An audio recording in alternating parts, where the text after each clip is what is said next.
You're listening to the Snyder-Collin podcast presented by FPP Broadcasting. This week's episode is sponsored by the Big 1-0.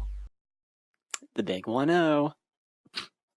The Big 4-0, I guess. Yeah. Oh, yeah, you're right.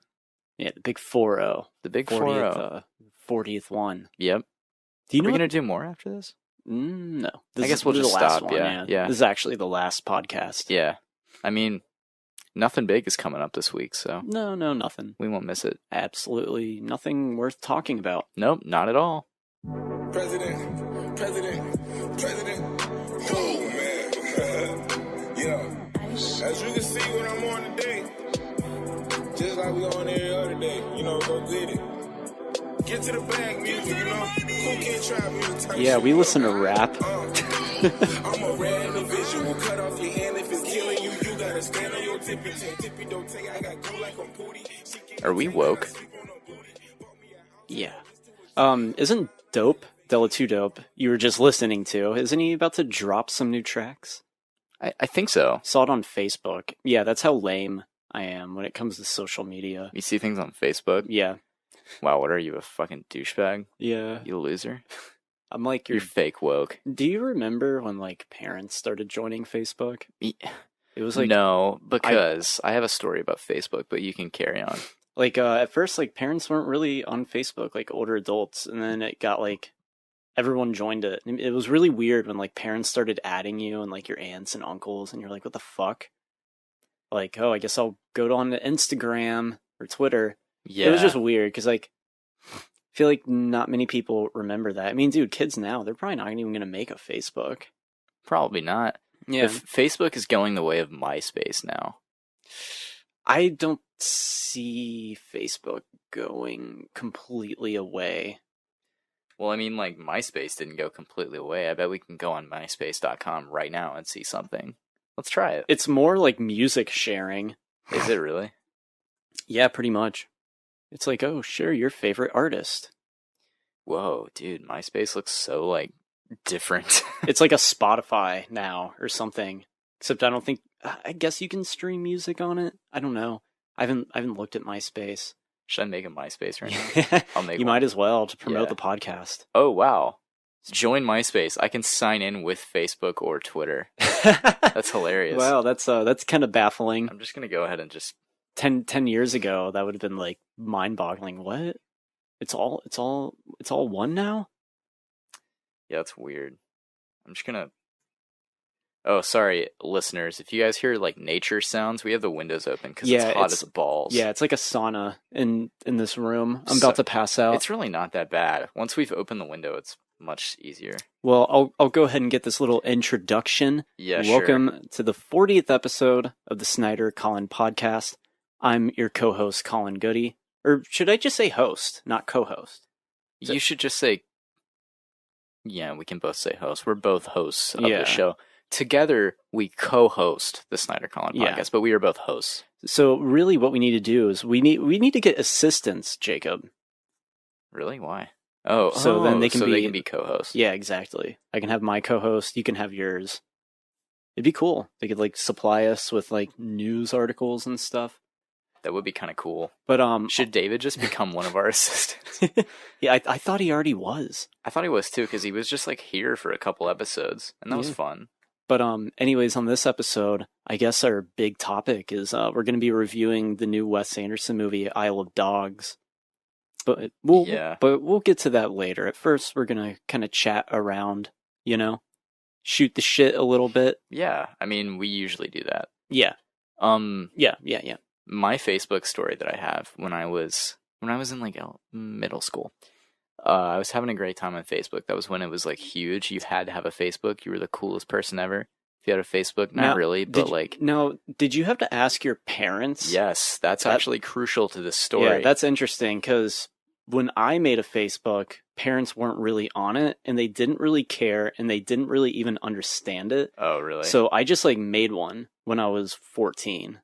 And that account eventually got deleted, and then I made the one that I have now about 6 months after that. Interesting. But go on. So yeah, I made this Facebook, and by the time I made it, pretty much everybody had one at the time.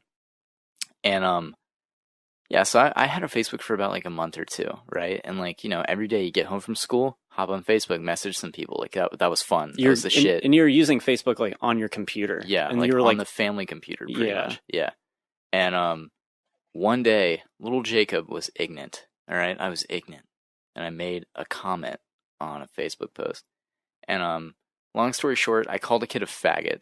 Damn. Yeah. Dude, I mean, that's kind of what like middle school and high school kids did, because I was going through old emails on my cringy middle school address, which I still use, Reels Guy. Oh, pretty nice. Cool name. And that is pretty cool. And I went back to the very beginning, like 10,000 emails or something, and they're old ones from when I started Facebook, and they were pretty embarrassing, dude. We used to just straight talk shit on it. Like, it was amazing. That sounds amazing. Well, yeah, like exactly like what you said, calling people a faggot and gay and like bitch and stuff. That's what you do. Yeah, that's what you did when you were 14 and on Facebook. You talked shit, mad shit. Yeah. But anyway, so why'd you call this kid this insult? It was a joke. I told it jokingly. Yeah. But didn't look like a joke to my mom. Who was on Facebook. She saw. Ooh. And Lisa. Lisa was triggered. So basically, triggered is not a good term for it. That means I'm sounding derogatory. She had every right to be mad at me for doing this. She was furious. I'm guessing. I was. And her big deal was like, and it's completely valid too. People are on there that are like family members. Like they can see me saying that. Like I was friends with like my pastor at my church, and like he could have seen me calling this kid a faggot. See, that's so like. Now it's like, you know, I understand why she was mad, and she took it away. And I never really officially got it back. One day I needed to message someone, and I didn't want to sign into my old deactivated account, so I just made a new one. And then my mom got mad at me for that. She got really mad at me because I was in high school at the time that I did that, and she was like, "Why'd you do that?" And I didn't even think but I think I answered her like in a pretty legit way. I was like, "Nobody uses this thing anymore. Like, I'm not getting on here to post a bunch. I just needed to message someone about a class, and I didn't have their number, so I needed to message them, and then we were cool. And I've had that Facebook since. My old Facebook still exists, and it has actually reactivated because one day I was trying to sign into my new one, and I signed into my old one on accident, and I reactivated it. And so it like has a bunch of old pics of me. Don't Google it. No, I'm not. It's the worst thing ever. I deleted my old account. I don't even know how it would get reactivated.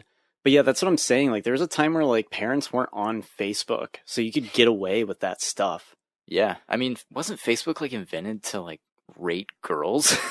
I mean, if you want to go back to like the social network and how reliable it was mainly for like college students to network. Yeah. But I'll talk about some funny, not really funny, but like embarrassing Facebook stories. Mm-hmm. Do it. So me and my friend was hanging out, and he had like his camera or whatever. Yeah. And there was a cat. It was probably like a neighbor's cat, and he took a picture of me like tossing the cat up into the air. Oh my god! And it was an amazing picture. The cat was fine. Yeah. Like the cat got some air, but the cat landed, and I remember it was fine. It didn't break its fucking paws or anything.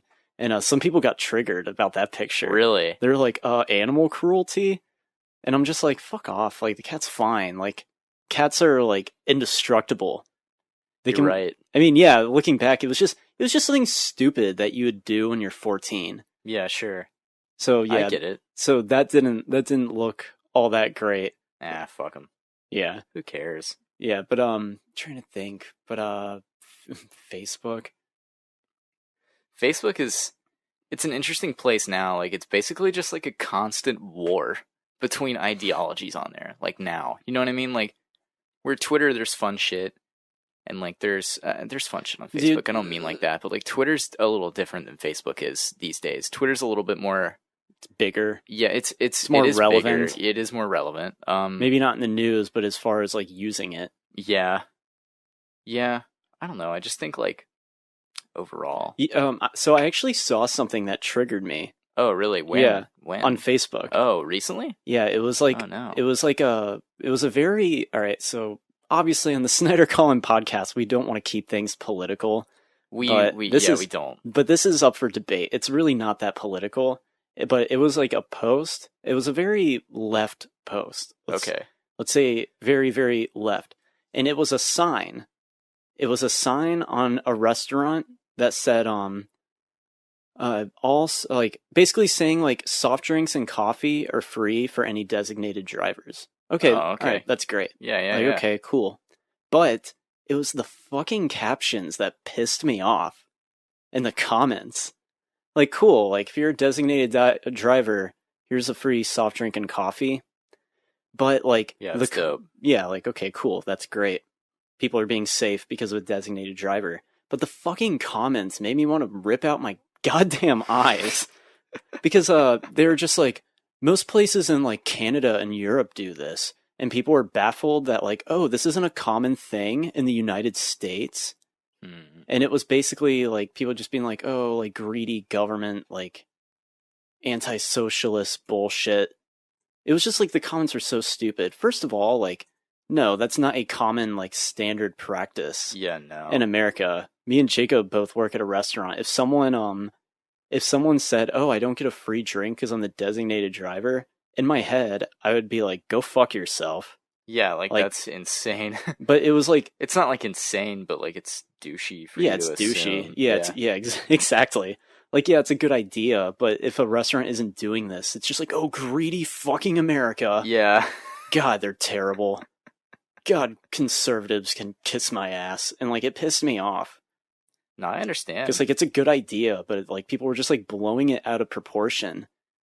And it's like, this is so fucking stupid. Like, that's the thing that I hate about social media. It's just bad content on it.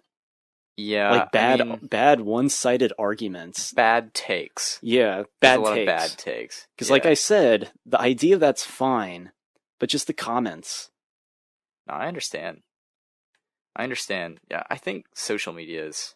It's cancerous. It is cancerous, and you're probably right to delete your Twitter. Like, I'm not going to push you to get your Twitter back. I mean, like, I have us, as far as social media goes, you have a Facebook. That's all I really ask for. If you deleted that, then I wouldn't care either. Because I'm an old man with my Facebook. Yeah, do you really post anything to your Facebook? Sometimes music, which is kind of cringeworthy, but I don't know. I always have fun sharing music. Yeah. I have a Tumblr now. Yeah, you told me about that, yeah. There's a picture of me with a bag on my head. It's pretty great, actually. It's a pretty cool picture. It's very death grippy and Lynchian. It is a little Lynchian. It's very Frank Ocean. Is that a new one? Frank Ocean? Yeah, Kendrick, sure. It's very Kendrick Lamarian. Very Gambino-ian. Gambino-ian. Gloverian. Gloverin. So, before we do these podcasts, I kind of have a routine where I go to Chick-fil-A and then I go to Target. Yeah, sure. And you today expressed a thing I've never heard you express about Target before. That you're tired of it. Yeah. It's just the same one. And I 100% agree with you. It's always the same stuff in there. It is. I mean, like, they have pretty good Black Series stuff for Star Wars, but, like, I don't really care. I only care about my fucking Lando figure, and they don't have that. They have the exact same selection they had last week. Yeah, we couldn't find that Lando figure, but it's all the same bullshit in there. It is. And there's something very superficial about Target. Oh, 100% I agree. Oh, I'm not shopping at Walmart because I'm better. I go to Target. Walmart has more. Who the fuck buys meat from Target? I'm sorry, that's disgusting. Yeah, that is weird. Who grocery shops in general at Target? You go to Publix. I guess dumb people? Rich people? Maybe. I guess. I don't know. You go to Publix. That's where you don't go to Walmart or... You go to Walmart to save money. You go to Publix to get groceries. Yeah. But Target, what's even the point?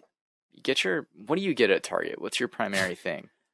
I just kind of look around. I like to look too. I think they have solid media shit. Yeah, that's mainly what I go for, is just to look at the movies, but there's never really anything that new. They're nowhere near as good as Best Buy when it comes to movies. Walmart's pretty shit when it comes to movies and games. Same with Target. Yeah. I think they're I think Target is getting rid of their vinyl section. Yeah, it's not selling as well as they thought. Because today you bought a Drake vinyl. Yeah, and it was on clearance. Yeah, it was on clearance for $12. Dude, a lot of places are like kind of like saturating their like market with like Funko Pops and vinyls and like merchandise just to like boost sales. Yeah. Because they do the same thing at Barnes and Noble and GameStop. Now, not vinyl, but just like crappy merchandise that no one wants. Because I guess it kind of exploded, like, oh, Funko and like merchandise, retro things. And now it's just like collecting dust. Like, no one wants all this Stranger Things shit. Target loves Stranger Things. Yeah, they do. They do. They love it. They really do. They must have some sort of deal. Yeah, they must. Yeah. No, they do. Weird. Because you can only buy their Blu-ray and 4K at Target. Yeah. And all their merchandise. Hey, listen. Those crickets? They are crickets. Wow. We should probably shut the window soon. That's insulting. Yeah, it is. If you want to shut the window, I don't really care. I mean, I think it's fine that there's some crickets in the background. It creates ambiance. Yeah, sure. Yeah. I'll add it in. Yeah, we're recording this outside. Yeah. I don't know, but I just think because there were not very many vinyls over there, and I think they're kind of realizing that adding them was a bad idea in the first place. Well, aren't they getting rid of CDs at Target and Best Buy? Are they? If you want to look that up, because I'm pretty sure some retail stores are getting rid of CDs. That's crazy. CDs are pretty much worthless. Yeah, they're pretty much obsolete. Yeah, like they scratch. They don't necessarily sound very good. No.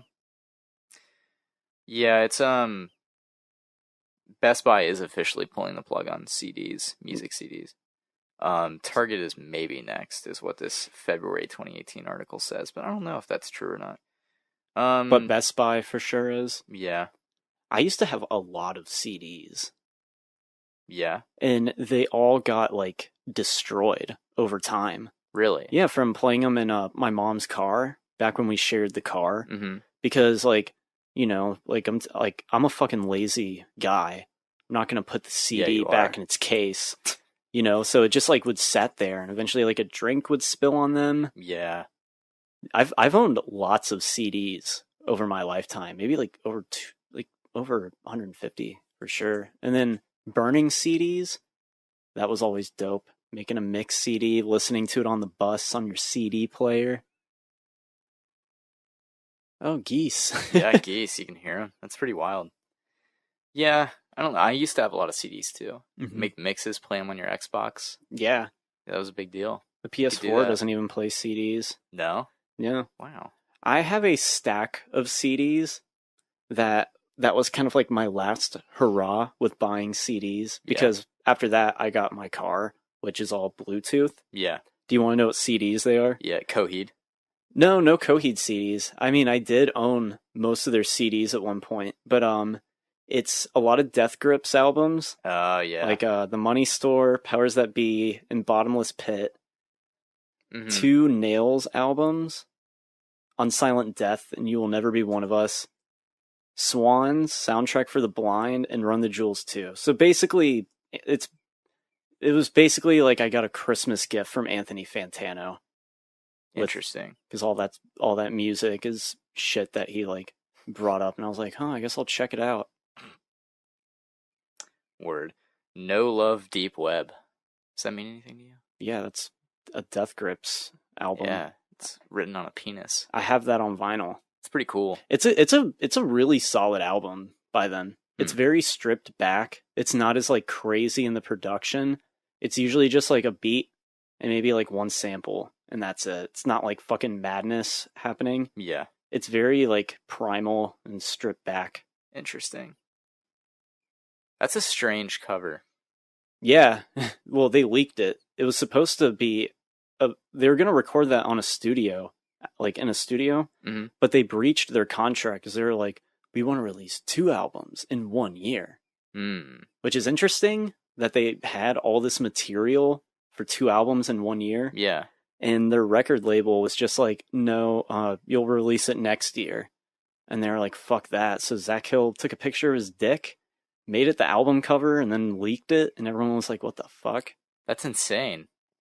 Somehow I think they own the Money Store still. I don't know how they got out of that, because you can listen to the Money Store on their website. Oh, really? Like for free? Yeah. That's weird. Yeah. So you would think because that album was recorded on Epic, you think they wouldn't own the rights to that. Interesting. But I guess they do. Weird. I don't know why. Yeah, I don't know why either. Because record labels are things that artists often like take issue with. Yeah, because then they won't own their music. Yeah. I guess Epic was like, fuck Death Grips. Like, you know, fine, take your money, store. Yeah. It sucks. We don't want it. It's true. Fuck them. Wrote a note on the glass. You see what these labels do to me. Why'd you look up No Love Deep Web? Or you're like, let me see that penis one more time. Well, when I was looking up the Deep Web Tour edition of Beano's vinyl, it came up a lot. Like that. And I was like, oh, wow, that's interesting that those two artists have very similar names of a thing. And internetness, like internet slang and stuff like that. Like, well, I think the album was originally just supposed to be called No Love. Oh. And then they added Deep Web on it. Because I think there's a song. There's definitely No Love. That's one of their best songs. There's a song called Deep Web. Yeah, exactly. So they just like put them together. Interesting. Yeah. I mean, it's a good title. No Love Deep Web. Have you ever thought about exploring the Deep Web? You know, I don't even know what the Deep Web is. Really? To be quite honest. Yeah, like what is it? All right, so the easy analogy of it is think of an iceberg. Mm-hmm. Everything that is above the iceberg is the internet that we access. Google, like Chrome, you know? Yeah, Facebook, for sure. All that stuff. That's what you see sticking out of the water. And the Deep Web is that massive hunk of ice that's underneath. And it's like internet that we don't really access. It's not very like well regulated. I guess stereotypically... Is that like the dark web? Yeah, the dark web. Okay, that's what that is. It's synonymous with the dark web? Yeah. Gotcha. If you want to think of it in like a stereotypical viewpoint, you would see the deep web as like, you would use it if you wanted to like buy guns, drugs, any criminal activity, sex trafficking, child pornography. Like it's very intense shit. Jeez. Like probably lots of hackers use it. This is all from a stereotypical viewpoint because that really is the only reason you would want to use the dark web. Yeah. That's it. You don't go on there to like go on Amazon. Yeah. You go on there to like talk to like Russian hitmen and like pay them to like assassinate someone, which is apparently a thing. You can buy hitmen and like assassinate people through the deep web. Damn. Yeah, it's pretty terrifying. That may be a rumor, but I'd believe it. It seems legit. And I guess people use bitcoins probably on the deep web. That might be where the currency is like spiking like from. Oh, yeah, absolutely. Why would anyone use Bitcoin like on Amazon? No, it's like, no, you're going to use it to like buy guns and drugs. Yeah, cryptocurrency. Interesting. Casey, who I brought up, he bought some Bitcoins, I think. And he was like, yeah, dude, they're going to be worth a ton of money. They won't. Yeah, I know. He was like all excited and he was like, he's very bad at explaining things. Like it takes him forever. So he was like explaining Bitcoins and like I phased out and I was like, I don't care. Bitcoin is it's just like online money that you could mine for a time. And I don't think you can mine it anymore. Because like... It's all been regulated or something? Well, you can't mine it anymore, so there's like a finite amount of it. And being that there's a finite amount of it and like you can trade it now, like the more people have traded it, the more the demand goes up for it. So like the more expensive it becomes. So like the more people want it, the more people are willing to pay for it. So the higher the price goes. It's economics, I guess. You're like simple economics, really. Yeah. I don't understand it, but oh well. I just learned to accept it. Yeah. You know, I took an economics class in high school. Well, I did, and I didn't do very well, but I got an A in it in community college because my economics teacher was terrible. And the final exam, Jimmy will tell you this too. The final exam was him writing 4 questions on the board, and they were all opinionated. They were literally like, "What did you learn in this class?" Like, it was hilarious. You're like, how was my teaching? Yeah. Here's my phone number. Call me if you have any complaints. Like on the back of a truck. Basically, how's my driving? Basically, and he had it up there for like 5 minutes, and he was like, if anybody needs the questions, just take a picture of it with your phone. Wow, and it sounds like this guy did not give a fuck. No, he didn't. He was almost never there, too. Yeah, it was crazy. Cool. Yeah, Really? I mean, Awesome. I didn't care. I never went to his class, so not a big deal. But, like, I would always tell my parents, I would be like, yeah, he canceled the day, that's why I'm home so early. And they'd be like, Jesus Christ, like, do we need to, like, file a complaint with the school? And I was like, not even almost. You're like, don't get the guy fired. Yeah, like, we're getting A's, all right? Yeah, like, I'm doing okay at this. You're like, I'm not really learning anything, but... I mean, you know. Look. The deep web.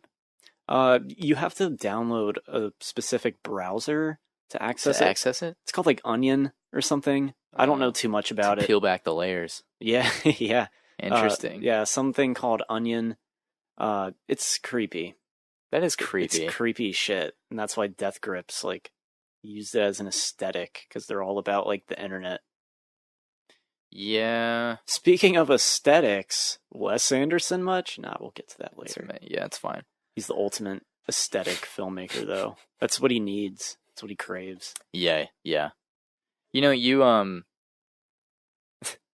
something happened this past weekend that I think is really funny that we should talk about. Okay. So overall, you're a fairly fit man. You're hovering around 125, 130, right? I am I'm a skinny man. Yeah, you're pretty skinny. Thin. Like, yeah. I've always been thin. Yeah. Ever since I was maybe like 9 or 10. Like, I just don't gain weight. Me neither. Yeah. I'm not as thin as you, but I'm taller than you. Yeah, you are. And we are around the same weight. Yeah, like roughly. I'm just a lanky person. Yeah, for sure. That's just your physique. Yeah. That's how it is. I don't think there's anything that I'm ever gonna really do to like change it. No. But you come up to me I'm freaking Friday at work. Yeah, you were freaking out. Yeah, you were distraught, to say the least. And you're like, bro, I weighed myself at Carol's house. Carol is a friend of both of ours and Alex's. Yeah, because like, and I took her dog out on a walk, and I was like, oh well, I can eat my lunch there too because it's somewhat nearby. Yeah, and you were like, I'm taking a leak, and she has a scale, so I'm like, you know, I'm gonna weigh myself. Yeah, and you're like, dude, I weighed myself at Carol's house, and I weighed 90 pounds. Yeah, I was like, there's no fucking way that's possible. No, and I was like, the scale's wrong. Like it's just wrong. You can't physically lose that much weight without being that like amount of time. Without being like super ill or something, which I haven't been. And you'd feel it. Like you'd feel the loss of 30 to 40 pounds off of you. That's like 20 that's like 40% of your body weight. I'm a very thin man, but if I lost all that weight, I'd be like Christian Bale from The Machinist. Yeah, you would. And that's terrifying. Yeah, it is. But you were freaking out, man. Yeah. Like you were freaking out. I kind of wanted to cry a little bit. But I don't doubt it, but like, you know, you didn't. Yeah, she confirmed that the scale was incorrect. And I was like, thank God. We have a scale here if you want to do a weighing. You know what? I'm not even gonna worry about it. Good. Because that's just stress. And people, you gotta learn to love your bodies, you know? Yeah, you do. Some people are big, some people are small, you know? Yeah, it happens. Self-love is a good thing, and like, not self-love like, but like self-love like Tenga eggs. Yeah. But just like accept. That's the strangest sponsor we've ever had. But just like accepting that, okay, this is me, and if you really want to do something about it, you know, it's gonna be hard work. Sure. You know? Yeah. I mean, you know, look, I think you're a great looking guy, all right? But you want to know what's even more funny? Why the scale was messed up? So I picked up the scale and I was like, is there an on button on this thing? And I found like a little switch, a latch, and I pushed it down because I was like, okay, maybe like this kind of like slider like turns it on and off. Mm-hmm. And really it was just like the battery case. Oh. And I couldn't figure out how to put it back on. So that's what did it, because when she texted me, she was like, yeah, some of the batteries were like kind of loose. So it was all my fault. Wow. because of my incompetence, and I found out that, you just have to get on it like any other scale. Hey, I thought there was like a button, like, okay, an on-off button. There used to be a button. I used to have to get on a scale, and like I would push the latch down with my foot and then stand on it, let it calibrate for a second, then it would pop out your weight. And nowadays, you just get on that shit and it activates on its own. Yeah. It's pretty cool. But also, I stole from her. Oh, what'd you steal? I stole her Little Mermaid Blu-ray slipcover. Really? Yeah, because mine didn't have it. So I took it. Did you tell her? Yeah, I did. What'd she say? I don't think she really cared. Fair enough. I was like, I stole from you. And I think that was more... alarming? Yeah. She was like, did he take money or something? No. Of course, it was just you stealing a Blu-ray slipcover. Yeah, I didn't think she would care. Honestly, I didn't even think she'd ever notice. But I was like, I'm just gonna say I stole it. Well, don't steal anything from me, all right? I don't think I haven't stolen anything. I'm glad. Except some of your vinyls. Oh yeah, I stole your rare Gambino vinyls. Fair enough. I mean, that's okay. I would understand. It's pretty worthy of stealing. Yeah, I stole them and then I flipped them. You want to hear? Have I brought up the Scooby-Doo 2 Monsters Unleashed DVD story? I know that sounds very specific. All right, you haven't heard this one? No. All right, so my friend Casey. Yeah. One year for his birthday, we all went to go see Scooby-Doo 2 Monsters Unleashed. What a movie that was. I loved Scooby-Doo when I was in elementary school. Dude, I still love Scooby-Doo. Scooby-Doo's fucking cool, man. Even those live-action movies, is corny. Didn't James Gunn direct the first one? No, he wrote both of them. Oh, that's cool. Yeah, he wrote both of those movies. So he didn't direct any of them? No. He wrote the screenplays. Cool. But I loved the first one. And I still have a soft spot for it. Yeah, it's not really a great movie. It's pretty silly and stupid. Even a bit crass for a kid's film. When it comes down to it, it is kind of inappropriate, but I loved it. Yeah. So then we see the second one. Loved that one too. Now looking back on it as a cynical adult, the second one it's pretty freaking lame. It's not as good as the first one. Isn't it like a museum or something? Like the ghost from a museum? Yeah, and the thing is... There's a pterodactyl ghost in there somewhere? Yeah. It's pretty weird. But for Scooby-Doo 2, it's more closer to the actual show. Like, it has, like, the monsters from the show. Yeah. And they're exhibits in the museum, and they're brought to life. That is kind of cool. By Seth Green or something? I can't remember. I can't remember some anything. Woman, I don't remember either. But, we had a great time. And eventually I ended up borrowing the DVD from him of Scooby-Doo 2, Monsters Unleashed. Yeah? Yeah, so I borrowed it and watched it, and I had it for a few months. And then, I guess for, like, whatever reason, like, we didn't hang out for, like, a year or so. Oh, really? Yeah. Who is this again? My friend Casey. Oh, wow. I've been friends with him since we were 5 years old. Okay, wow. And I still talk to him today. I talked to him on the phone last night. So, how long have you been friends for? Since, like, fucking 5 years? It's a while. Yeah, like, to say the least. 18 years? Yeah. That's wild. It's insane. That is. But for whatever reason, we weren't really friends for like a year. I think it's because we had we didn't have a class together in elementary school. Because my mom used to rig it. Really? Yeah, so that we could have a class together. Oh. She had that power. Wow, really? That's insane. Yeah. So why did it work out that you didn't have a class together? Because they were like, we can't have these fuckers in the same class anymore. They're academically doing very poor, and they distract each other. So they were like, okay, like, no. That's amazing. And because of this, I guess we tried like making other friends and stuff. And but I still had his Scooby-Doo DVD. Yeah. And God, I had it for a while, like over a year. Yeah. This Scooby-Doo 2 Monsters Unleashed DVD. And back when I was a kid, for a long time, even up till now, I always kind of like pawn off a lot of my movies after a while, trade them in, get different stuff. It's a bit tricky to do nowadays because a lot of these used video stores are gone. Mm-hmm. So back then, if I wanted new games or movies, I had to get rid of the old ones. Oh. So I'm going through some movies and stuff. I mean, this isn't really a shock to anyone. No. Oh, Collin going through his DVDs as a kid. I mean, I'm not shocked, but that doesn't mean no one else is. All right, no one is shocked by that. Whatever, who cares? But anyways, I ended up selling off his Scooby-Doo 2 Monsters Unleashed DVD. Didn't think of it, traded in, probably got like $1 for it or something with a bulk of movies. And then we started becoming friends again, like in 5th grade. One night he just randomly called me and we started doing like yo mama jokes. Yeah. Yeah.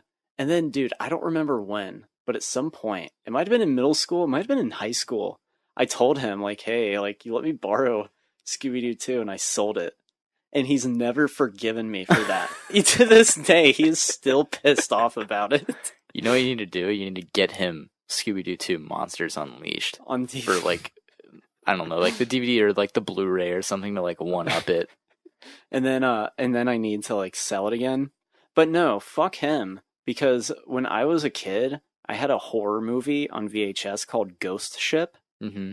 I don't know if anyone remembers Ghost Ship. Ghost Ship? Yeah. I've heard of that. It was terrible, but it has like one of the most badass horror intros like ever. What happens? These people are on a cruise liner. It's like set in the 50s and it's like a ballroom dance. And there's like wire strung up. Like very like tense wire. And for whatever reason, the wire on this ship snaps. And at like high speed, the wire just goes through everyone dancing. Like in an eye blink, just shing! And everyone's standing there, and so, all of a sudden, like blood starts playing, and they all just fall dismembered. That's horrific. Yeah, and there's like a guy grabbing his guts, and a little girl who was dancing survived because the wire went over her head.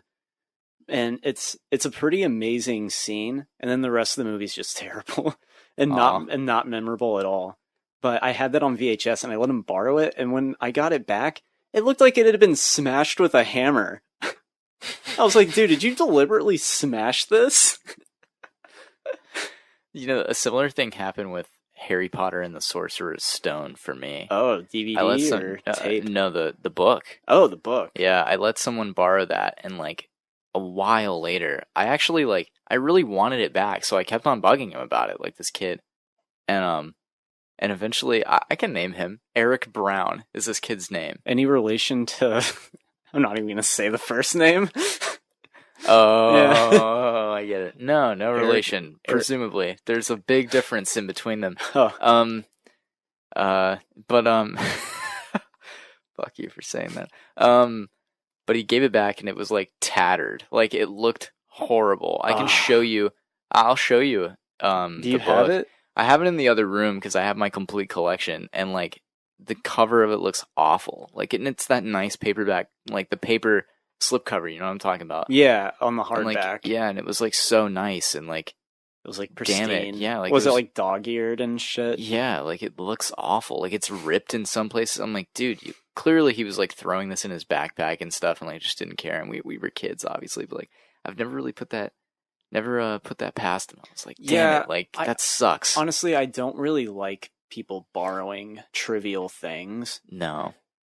Like Raphael. Well, I still have his DVD copy of The Devil's Rejects because we did a swap because I never watched it. I still haven't even watched that DVD because I didn't even really want to watch it. I'm like, I hate Rob Zombie movies. And I let him borrow my Creepshow Blu-ray because one time he just randomly asked me, he was like, hey, have you ever seen Creepshow? And I was like, dude, I love Creepshow. Yeah. And it was a beautiful moment because it was so random. And it was the last thing I was expecting anyone to ever ask me. So I let him borrow my Creepshow Blu-ray, which is written by Stephen King and George Romero. It's an anthology horror film. Yeah. It's pretty fun, and he still has it. Word. And I mean, Raphael will give that back to you, and I'm sure he won't mistreat it. No, I know, but it's just kind of funny because like it's been like 2 years. Really? Yeah. Jesus. Damn, we've worked with Raphael for a while. Yeah, we have. We've all worked together for a really long time. Yeah. Wow, that's crazy. One last thing about borrowing things, then I guess we can move on to... We can move on to whatever. I'm in no rush. But, we're sitting pretty. Fucking Casey. Oh, no. Motherfucking Casey. Oh, no. I let him borrow my Blu-ray set of Star Wars The Original Trilogy.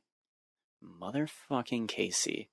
Has it for like a few weeks or a month, whatever. I didn't even want him borrowing it. I was like, like, fuck you. I was like, do you just want the DVDs? No, that's what he needed it for, because it was a Blu-ray combo set. Yeah. and I let him borrow it, and he gives it back to me, and the case has been chewed to shit. By a dog? Yeah, by his dog, Troop. And dude, I was just like, I was so like, just disappointed, just like, fucking really? And like, he thought it was funny. Like, God. How are you friends with this guy? Jesus. I was like, you motherfucker. Like, it pissed me the fuck off. And you want to know what I did about it? What? So the Blu-rays were fine. Yeah. It was just the case. Yeah. And me, who has a huge movie collection, I'm not going to keep this, like, chewed up case. Like, this looks terrible. This is garbage. Yeah. So, eventually I bought the prequel trilogy on Blu-ray. Mm-hmm. And I just put all the original trilogy in that set. But it's What'd you do with the prequel blues? They're in there too. Oh, really? I must have thrown out the DVDs or something to make space, because it's a Blu-ray DVD pack. Yeah. And I was like, well, don't need these DVDs.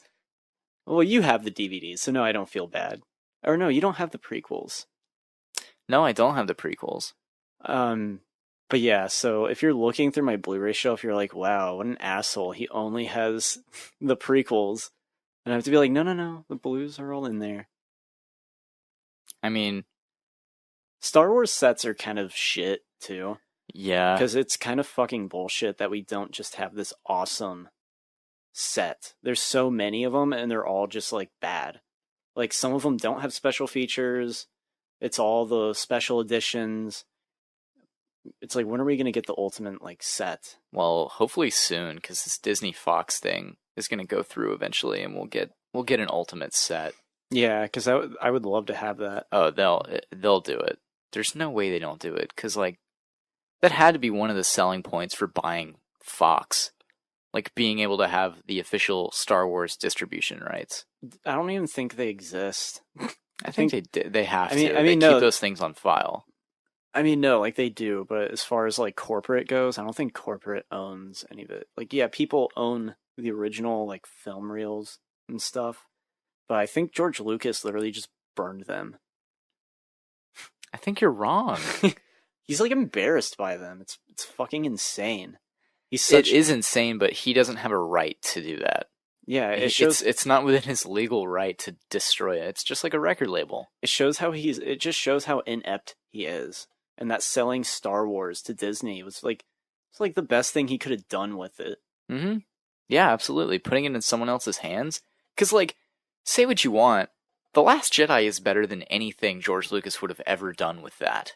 Oh, yeah. But, like, it's more ambitious than anything he had planned. Like, straight up. The Last Jedi is many things, but, like, it's not unambitious. It really goes for it. You know what I think, The Last Jedi, in my mind, is? To me, it's kind of like the Age of Ultron, where I saw it in theaters and I was like, that was pretty good. But then the more I think about it, it's like, because I've been wanting to get the Blu-ray for The Last Jedi, but I just haven't. And it's kind of just like that thing where it's like, I don't really want to revisit this. Doesn't mean it's bad, but just kind of like, in the grand scheme of things, I think it is kind of like the Age of Ultron, sort of. I don't know. You're looking at me with, like, disdain. I'm not wrong. looking at you with disdain. Fuck off. I'm not doing that. I just don't have this I don't have this sore spot with The Last Jedi that a lot of people do. Like, I feel like it's fine. Like, I enjoyed it. I would watch it again. It has some great Star Wars moments in there. And that's really all I care about. Man, these crickets are getting loud. Yeah, they are. It's kind of nice. Yeah. We'll leave it. Yeah, I'm sure. I'm sure the program. Episode. Yeah, I'm sure the program itself will get it out of there anyway, so it doesn't really matter. But I don't know. I just think The Last Jedi's good, and I like it, and I'm tired of talking about it. Yeah, I'm tired of talking about The Last Jedi. I feel like we bring it up every episode. Yeah, we always bring up Marvel and Star Wars at some point, just for no reason. Well, it always just comes up because, like, hey, who do you think's gonna die in Infinity War? Yeah, I brought up the let's do Infinity War predictions as a joke, but, like, do you wanna? Like, no, me neither. I think everybody's gonna die. It's gonna end with the snap of your fingers. Yeah. That was not a good snap. That was a better one. It's gonna sound just like that too, with the metal and everything. Yeah, because you were saying, like, how does he even snap? And I was like, he can articulate with the gauntlet on. But it's just gonna be like this metallic-y snap. Shung. Yeah, it'd be fine. Something like that. Sounds like a... What if it's just like a gong? I guess that wouldn't really make the any Avengers sense. will return in Avengers. Assembled. What's the... no, that's not gonna... What will the fourth film be titled? The fourth and final Avengers film be titled? It won't be the final one. The final battle. No. That's what the Amoeba Wars, the final battle is. Oh yeah, I forgot. Title Reddit. I'm looking up God, dude, Marvel and Star Wars, it's podcast killer. That's what it is. What, it just slows down the pod like nothing else? Yeah, because it's so like, what the fuck is there left to say? Well, obviously, next week, it's all going to be about Avengers Infinity War. Yeah. But afterwards, it's like, what the fuck? Like, oh, dude, it's like slowing me down. I'm getting like sick. Just thinking about Star Wars and Avengers. Relax. We don't have to watch another one of these movies for a while until Infinity War. But Infinity War's exciting. We're excited for that. Yeah, but I don't know if I want to see Ant-Man and the Wasp. I'll wait for you to see it. I'll watch it, yeah. Because I really don't think I want to go see that. It's fine, don't. Unless... fuck Marvel. Unless it ties in geniusly with Infinity War. Apparently... What does 4chan say? Apparently 4chan has all the leaks. Apparently it's supposed to be called Avengers Disassembled. Ew. Yeah, it's shitty. I don't like that. Yeah.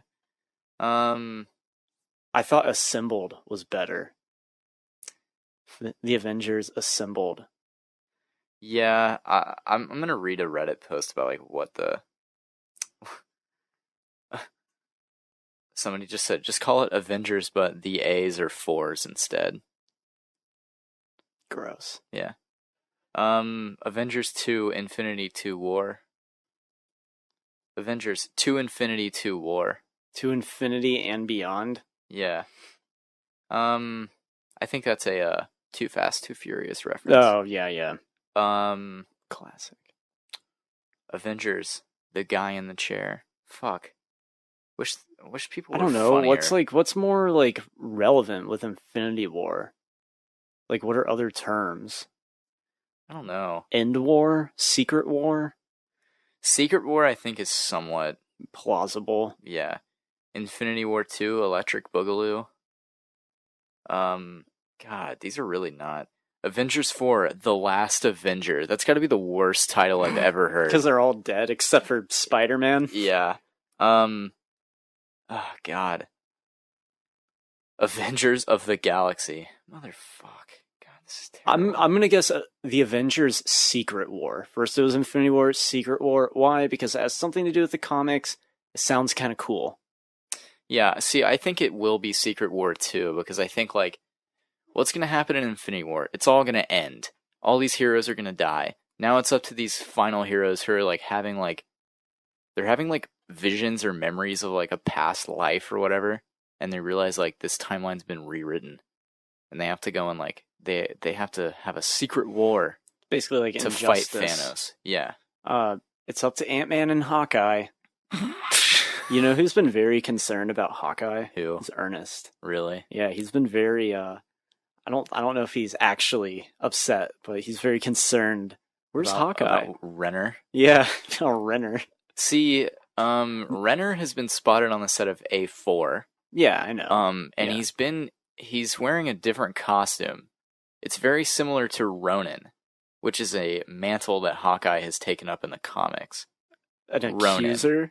No, not Ronan. Ronin, like 40, R-O, yes, 47 Ronin. Keanu. And like, yeah, it's like a different character, I guess. I don't really know much about Ronin, but like he goes by that and he wears like black and yellow and it's a good costume and I hope he does it. And it's looking like he will do that, but I don't know. It was funny, the flick pick. He's recently been making more videos again, and I always like the flick pick. Did he stop making videos? For a little bit, he was very inconsistent with his uploads, his channel was starting to become kind of dead and irrelevant. Like, dude, he didn't even upload a Last Jedi review. Really? Yeah.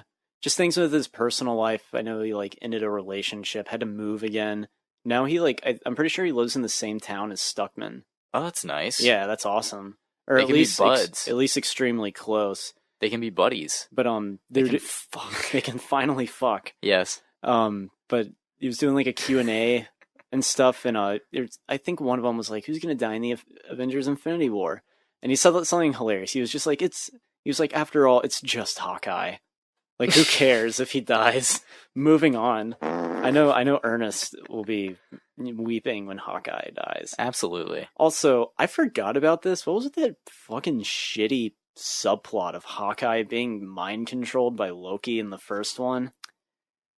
Was that good or was that lame? I don't remember. Was that it certainly wasn't a highlight of the movie. Oh no, Hawkeye's possessed. I think it's just they didn't know what to do with him. And so like they don't know what to do with Hawkeye, and that's why in the Avengers they're like they did that, and then in Infinity War they did the family thing, and like the family thing is old Age of Ultron. Yeah, whatever. In Ultron they did the family thing, and admittedly that's better than making him possessed and go like rogue and like he's a double agent or whatever. That's better, but it's still like no one cares about your stupid family, Hawkeye. Like he's gonna die, and also Age of Ultron felt like they were gonna kill him too. But then they kill Quicksilver. Yeah. Oh no! You know, they should have just killed Hawkeye and had Quicksilver. That'd be cooler. Quicksilver was terrible, though. That's why they killed him.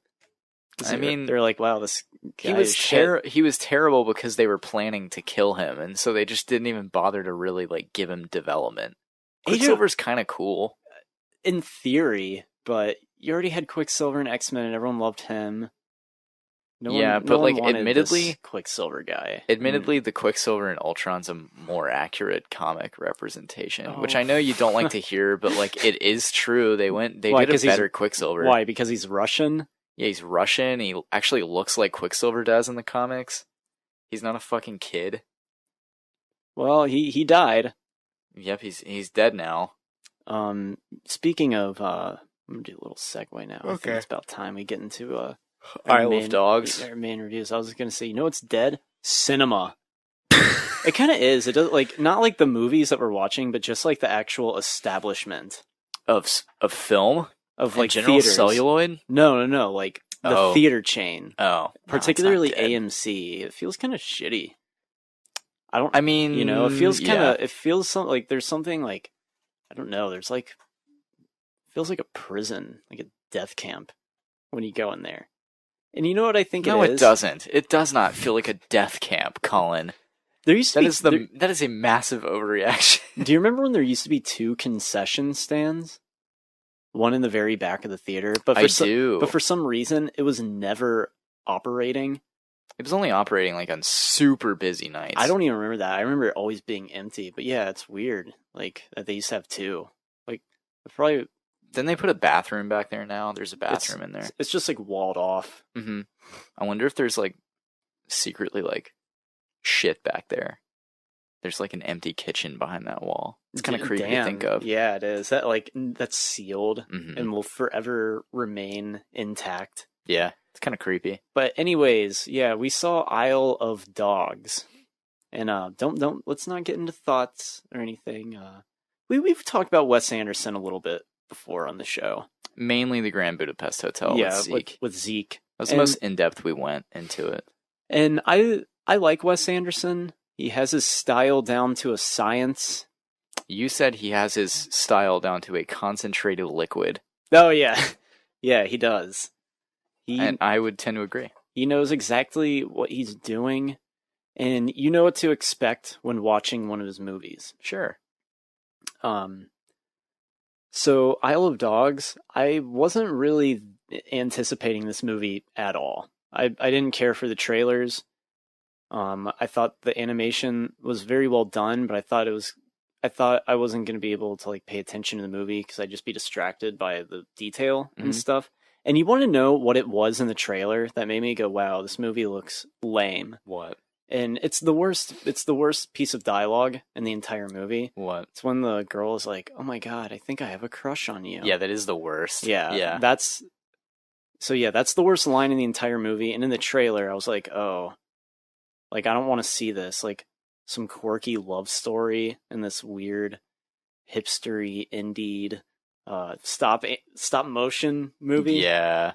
So that line's what did it for me. But fair enough. But you went to go see it, and I was like, okay, well, I guess I'll go see it. Honestly, we probably should have saw that instead of Truth or Dare. You're right. But we didn't, so Isle of Dogs. Yeah. An ode to man's best friend.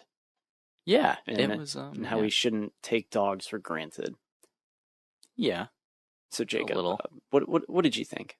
I really liked it. Thought it was fun. I enjoyed it. I thought it was funny. It was quirky. It's a little slow moving at times, but I was never bored. I was always intrigued in what was going on.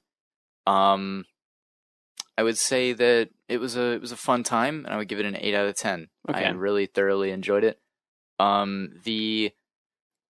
Obviously, I think everybody it's clear to everybody that the main characters of the movies, this movie, are the dogs, not really like the humans at all. Definitely. And that's fine. Yeah, that happens a lot of movies. That was the selling point. Yeah, dogs. Definitely. Yeah, dogs. You want to see the dogs. And let's just get this out of the way, because I know we both agree the presentation and animation is phenomenal. It's amazing. Yeah, it's amazing. Like, so no need to comment on that, because it's like 10 out of 10 in that respect. Absolutely, it's beautiful. And it's probably the best stop motion ever, honestly. It really is great. What did you think of this movie? Well, Nightmare Before Christmas is up there, and Wallace and Gromit. But as far as like sheer technicality, of it, it's fantastic. Yeah. I enjoyed it. I thought it was pretty good. I liked it. I thought it started off pretty strong, because I thought it was charming and funny, but not in like a laugh out loud way, and more of just like a visual way, just the way like the dogs would move and like sneeze and like I thought I really loved the way the people were animated too. Like they did things really quickly. Yeah, like the sushi scene in general, that was really cool. I wanted that to go on for like another like 15 minutes. Yeah, because that was like mesmerizing. Yeah, it was very cool. And it was kind of like graphic and weird. Yeah, the surgery scene too. Yeah, that was disgusting, but like kind of great too. I don't know, kind of awesome. Like kind of funny, because like the movement of it's just like they're doing the surgery so quick. Yeah, well, that's a little spoilery, but it's like 45 seconds. But it's done. It's great. I like Bryan Cranston's character in this, and I also liked Atari, because I liked how like rogue he was. Like there's a scene where like he karate kicks a door open, and it's just so quick. Like that type of stuff I thought was funny. I didn't think the dialogue is what made it charming or funny. I think it was all in the animation. Yeah, I would agree. I thought the dialogue was fine. I thought the dogs are what you buy. It's what you buy into. You buy into mostly Bryan Cranston's character. That's the only real character that you really get in the whole movie, other than like what's the Atari, Spots. I guess. Yeah, like Spots is fine. He's in it, but he, whatever. I thought for a split second that they were really going to kill Spots there at the beginning, and I was like, whoa, ballsy. Like, I don't know what this movie's about. Which I was really excited about that, because I was like, oh my god, like, I really have no idea what this movie's about now. Well, this movie is pretty ballsy. Like, it's not a kid's movie, definitely. It's kind of grotesque, and it deals with, like, genocide and despair, disease and death and political corruption. Yeah. So it is not like a funny Pixar movie or anything, but there were kids in my theater. Yeah. And I think they enjoyed it for the most part. They were like probably 11 or something. So old enough to be able to grasp like, oh, this is a bit more mature. So I liked it. I didn't love it though. And I thought it was kind of boring sometimes. Like, I wasn't like pissed off bored, but I felt like some scenes were like really good and other ones were just kind of boring. Like the first scene where the dogs are having the standoff with the garbage. Mhm. That was great. Yeah, That was an awesome scene. that was pretty cool. Let's talk about the way this movie's presented, because it does have a very unique aesthetic to it. That's what Wes Anderson needs. He needs a new aesthetic for every movie. And this certainly has it. What do you mean? Like the All right. the setting, the backdrop of the movie? Yes. Yeah, very intriguing. Yeah, because Rushmore, you could say high school. School. That's the aesthetic of it. Yeah, sure. The Royal Tenenbaums, not so much. It's more about like a dysfunctional family. The Darjeeling Limited, I haven't seen it, but Trains in India takes place on a train. Life Aquatic, I haven't seen that one either, but from what I understand, it has like silly stop motion like sea creatures in it. Mm-hmm. Grand Budapest Hotel, Hotel, and the aspect ratio that it jumps around with. Uh-huh. You know? Yeah. And for this one, it's Japan. But not only is it just Japan, it's futuristic Japan. not only that, but it's like being translated to you for an American audience. And I thought that was cool. That is pretty cool. Like, and it's like all the barks are translated into English. Yeah, that was funny. That was funny. And it was kind of cool seeing that. Like, it cut to black and it was like note to viewer, and I was like, what the fuck? And like it was interesting. It was like a disclaimer. Yeah. And it was like serious too. Yeah. And like, it really follows it. Yeah, and like it was an interesting way to get people engaged. Yeah. And I'm glad that like we were never really translated what the boy was saying. No. You know, like not really like we were, but not all the time, not even a majority of the time. You didn't really know what he was saying, but like you got it. Yeah, you got it. Yeah. If you're paying attention to the movie. Yeah. If it didn't have so when it says note to viewer, if it didn't say all barks are translated into English, mm-hmm. if it didn't have that, I think it would have pissed people off. Oh, I think this movie pissed people off anyway. Really? It did. It made some people angry. And it didn't make me angry, but I do have a complaint about it. Okay. I'm a very, not a serious one, but some will take it seriously. The American foreign exchange student that she is the weakest part of the movie. Get her out of this movie. She needed to be out. Yeah, she was terrible. Didn't feel like she needed to be in it at all. No, she didn't. She and it felt really kind of pointless Why and like weirdly like Americanized. Like, you know what I mean? Like she ends up one American character in this movie. Yeah, and she ends up like leading the regime against like the Japanese government, and like she's like the forefront of it, and it felt really weird. Like I didn't feel right with that. That didn't sit right with me. But she doesn't look super American. Yeah, she has curly hair, but her sweatbands bothered me. She kind of just looks like everyone else in a way. Like even Atari, when you looked at Atari, did he really look that like Japanese? Not really. No, but like I don't know. In context of the movie, it worked. Kinda.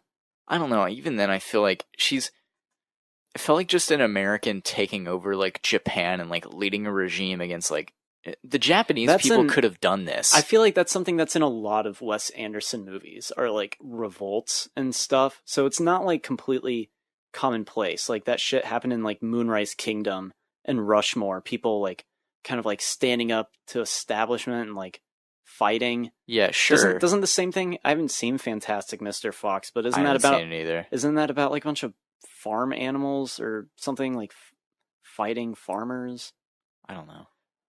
I just feel like make it a Japanese character, make it a Japanese girl, whatever. Like you're in Japan, like people are Japanese. You know? Like I don't know. It just didn't sit right with me. That character, she annoyed me more than anything. I didn't like her, but I wasn't annoyed because she's like an American taking up to the government. I wasn't even thinking of that because I just didn't like her at all. Fair enough. I didn't like her because she didn't need to be in the movie, and she has the worst line, which we brought up. Oh my god, I think I have a crush on you. Yeah. It's like, oh, how fucking hipster and quirky. Like, can we turn the movie off? Can we go back to the dogs? Yeah. So I thought the movie, it started off pretty strong, but it kind of starts to get old after a little while. Yeah, I guess it does, but it just goes like so all out that it's like it's just crazy, like what happens in it, you know? Watch history unfold. I thought that was kind of the best thing, is that it's kind of like this fantasy world where like dogs are a really integral like key to society. Yeah, we gotta worry about cats. Yeah, like that's funny. It is. You know, like it's done for like whimsy, I guess, that like dogs, because I think that's the whole point of this movie. It's like, hey, like don't take dogs for granted, and that's it. That's all this movie is about. I didn't really see like that meaning behind it. Like, not that it's not there. Think of the title. Like, think of the title. The title's "I Love Dogs," and that's it. Yeah, I love. Oh, you didn't know that? No. Yeah, I just figured it was the island. No, if you say Isle of Dogs quickly, it's I Love Dogs. I didn't even fucking notice that. Yeah, it's pretty cool. Isle of Dogs. Isle of Dogs. That has to be a coincidence. No, I bet that was like. I bet that was a fucking coincidence, dude. There's no way. Really? That's legit. You don't think that was intentional? I do. I don't know. I guess. I mean, like, I guess you're right, but like, geez. I don't know. I just felt like Isle. It was the Isle, like an Isle of like the. It's a great title. That is a fucking good title. Don't put it past Wes Anderson, who's all about detail. All right, and stuff. all right, man. All right, chill, calm down. I'm not putting it past Wes. Calm down. But I'm not bashing the old Wes Andy. All right. So there's a lot that I did like in this movie, especially the music. Holy shit, the music's great. Amazing. Like the percussion, the dun, dun, dun, dun, dun. Like it set like a tone, which I thought was amazing. Alexander Desplat, I thought his music was great. Johan Johansson. Things I didn't like is that it was just, at times it was just kind of boring. And by the time the movie ended, I was kind of like, good. Like, all right, like it's over. You know, I wasn't like dissatisfied that it was over or anything. I was happy that it was. It ended on a good note for me. I'd give this a 7 out of 10. I thought it was fine. I don't think I'd watch it. Our reviews are so goddamn predictable in numbers. What it's whatever I score at -1 for you. Like, that's what it is. That's what it always is, except for Pacific Rim. Yeah, Pacific Rim. Pacific Rim is like off. a 4-point drop. It's not. It can't be that bad. So, Isle of Dogs, like, you didn't. I think it was like whenever it went to the translator, like the news telecast, it just got kind of tedious after a while. It was like, okay, this was cool for a little bit at the beginning. But like, oh, it's kind of like, oh, this is happening throughout the whole movie. It got kind of fucking old after a while. And I was disappointed because I thought the movie was starting off pretty strong. Yeah, it was pretty cool. I know it did start out pretty good. I don't know. I liked it. I liked it all the way through. Yeah. I was intrigued.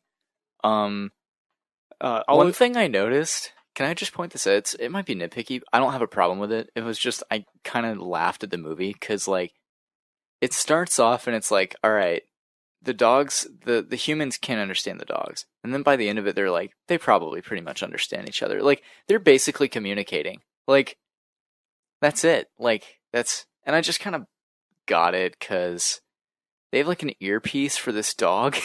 Yeah, how does that work? Does it just explosive teeth? Like, I didn't get that. Like, I missed that little thing. It like zoomed in on his tooth and it was like military issue. And I was kind of like, why does he have that? It's just like flicking teeth that are like explosive. It's hilarious.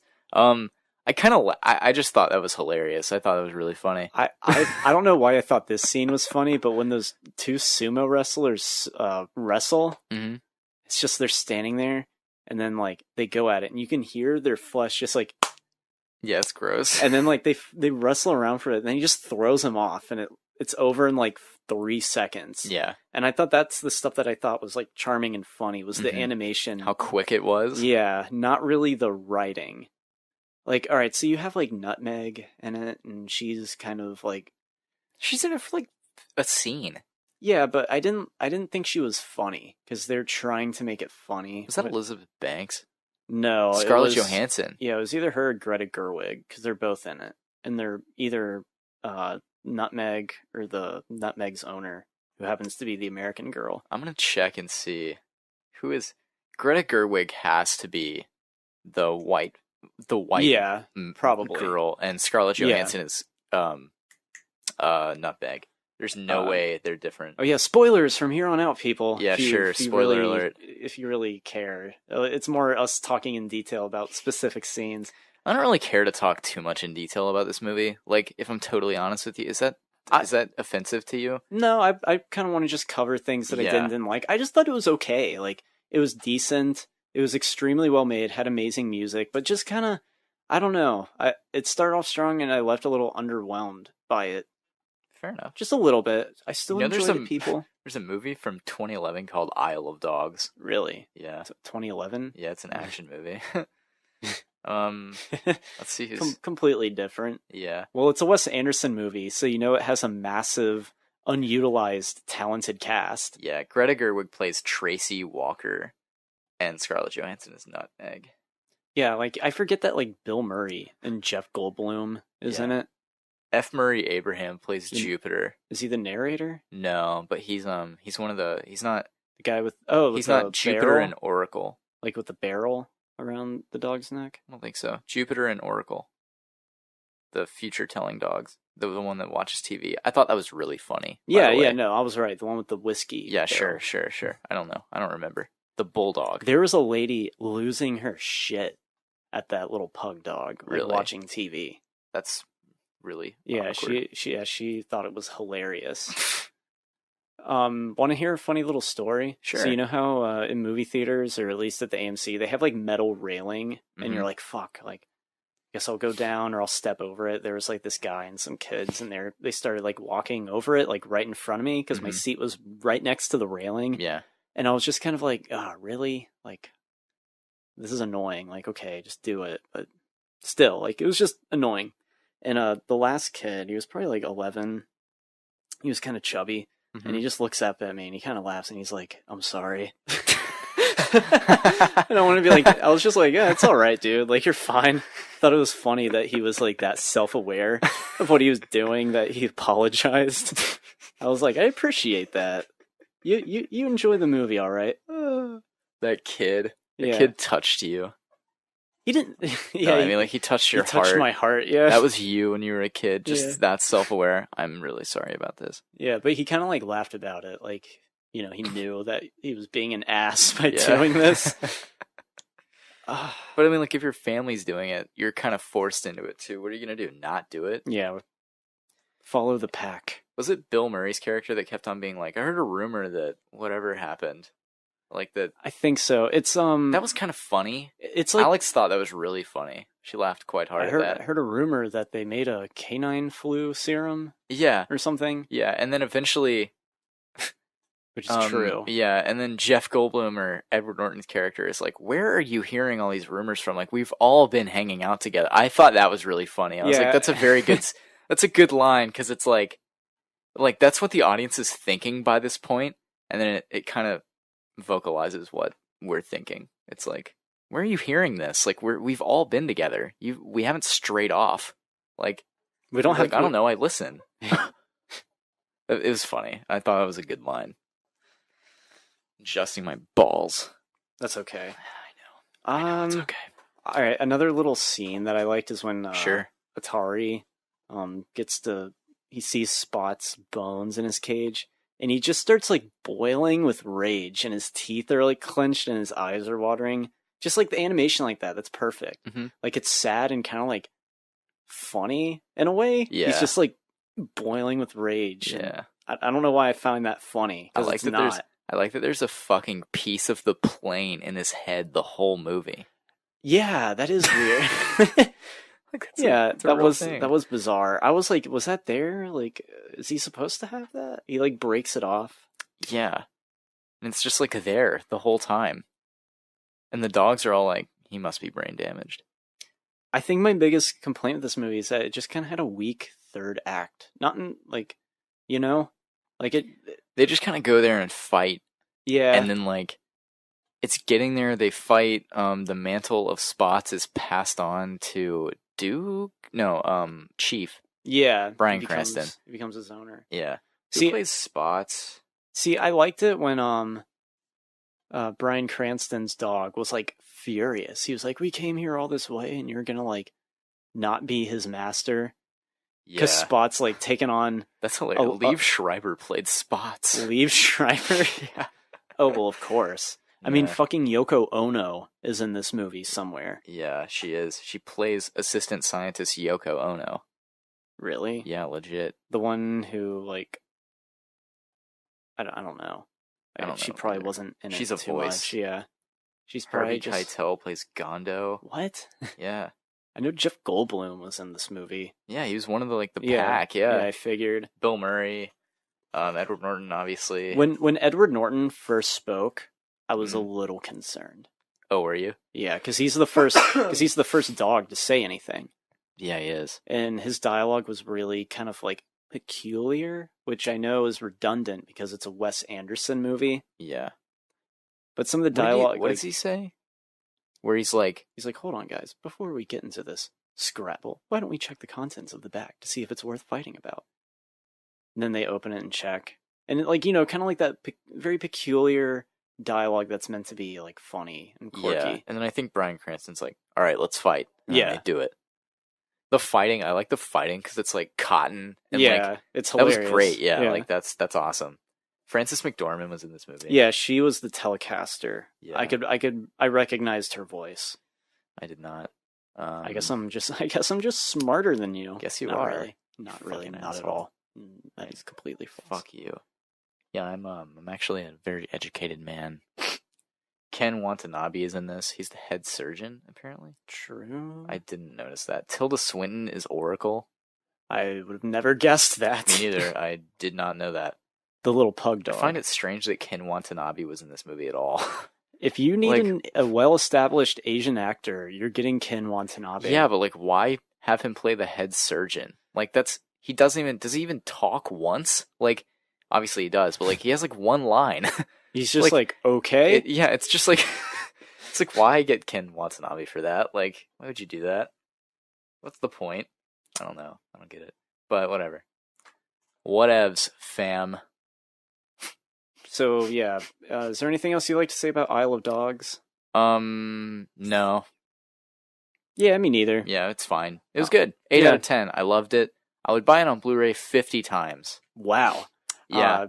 I liked it. Go check it out in the theaters because you're not going to see a stop motion movie too often, unless it's made by Latka. Which, by the way, have you ever seen Kubo and the Two String? No. It's boring. Really? Yeah, I didn't care for it. I thought the animation for it was spectacular, but on like a story level, it was just kind of like, well, it was okay. So yeah, go see it. Eat it with popcorn. It's a big popcorn movie. Yeah. Yeah. We had popcorn for this, actually. Me and Alex did. Yeah. How about the Snicker bites? I ended up feeling like total shit after watching Isle of Dogs because I had eaten so much popcorn. Alex texted me and was like, hey, what are we doing for dinner? And I didn't know. So I was like, let's just go see a movie and eat popcorn for dinner. Ew. She was like, that's a great idea. And so we went, and I felt like shit afterward. Yeah, I felt nauseated when watching La La Land because of the popcorn. Oh, really? Yeah, and like it was during the scene where Emma Stone is like singing and they're getting ready for the party. Yeah. And at one point the camera just starts swirling really fast, and I was like, this popcorn is gonna make me vomit. There was one scene in Isle of Dogs that kind of fucked me up a little bit. Which one?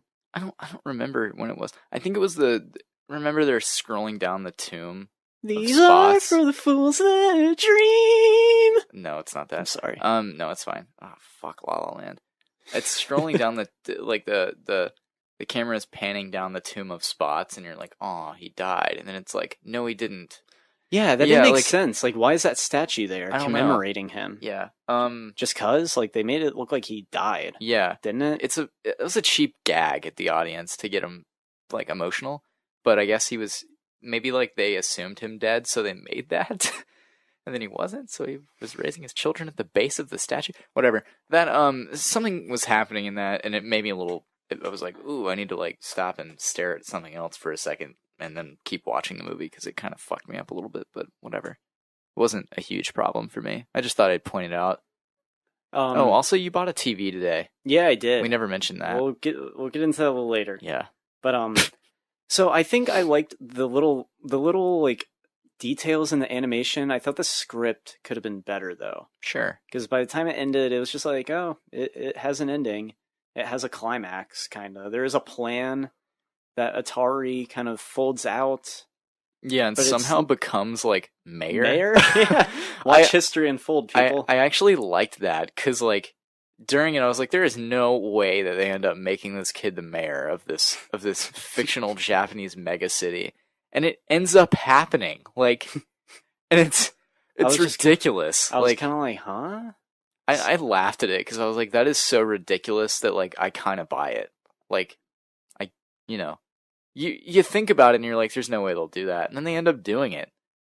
Did you just like whatever? I guess. Did you buy into the whole like Chapter 1, Chapter 2? No. Yeah, it kind of felt like a Wes Anderson gimmick. Yeah, it did, because it's a storybook. Some of the chapters, they were like announced and some of them weren't. Some of them were like read on screen, and then the final one I think was like Chapter 4, Atari's Lantern. And they like it's almost Lament. What's a lantern got to do with it? Is it something Japanese? I laughed we light a lantern for our remorse. I thought the haikus were funny. What was the one at the beginning? It was like, it's like two relevant lines, and then it's like frosted window pane. Like it just adds something in pointlessly, and the last haiku does that as well. It's like falling Japanese cherry blossom. Like it's just the end of it. Like, but no, and Alex said like really Japanese loud? Literature does that. Oh, really? Yeah, like some of them just end with something like kind of pretentious. But like, not to make fun of Japanese culture, but like apparently it happens. Don't they do a thing in anime where like people will be talking and then like the camera just cuts to like some flowers that are nearby or something? I always thought that was kind of cool. Yeah.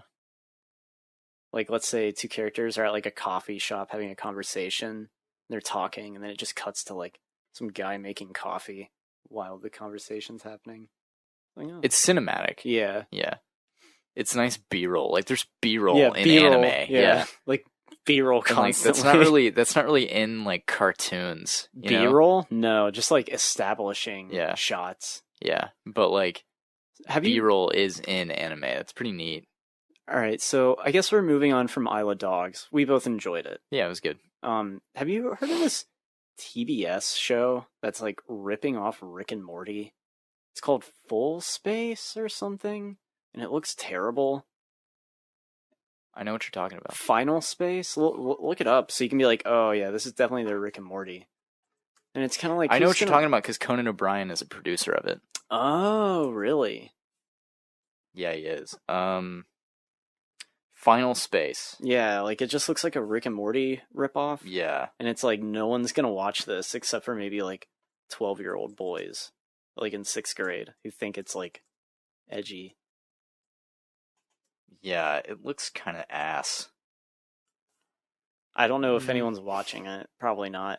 There was an ad on YouTube, and it was just the pilot episode for Final Space, and I watched like 2 minutes, and I was like, yeah, I'm not really into this type of like crude, like animated TV shows anymore. Yeah. Were you ever into Family Guy? No. Really?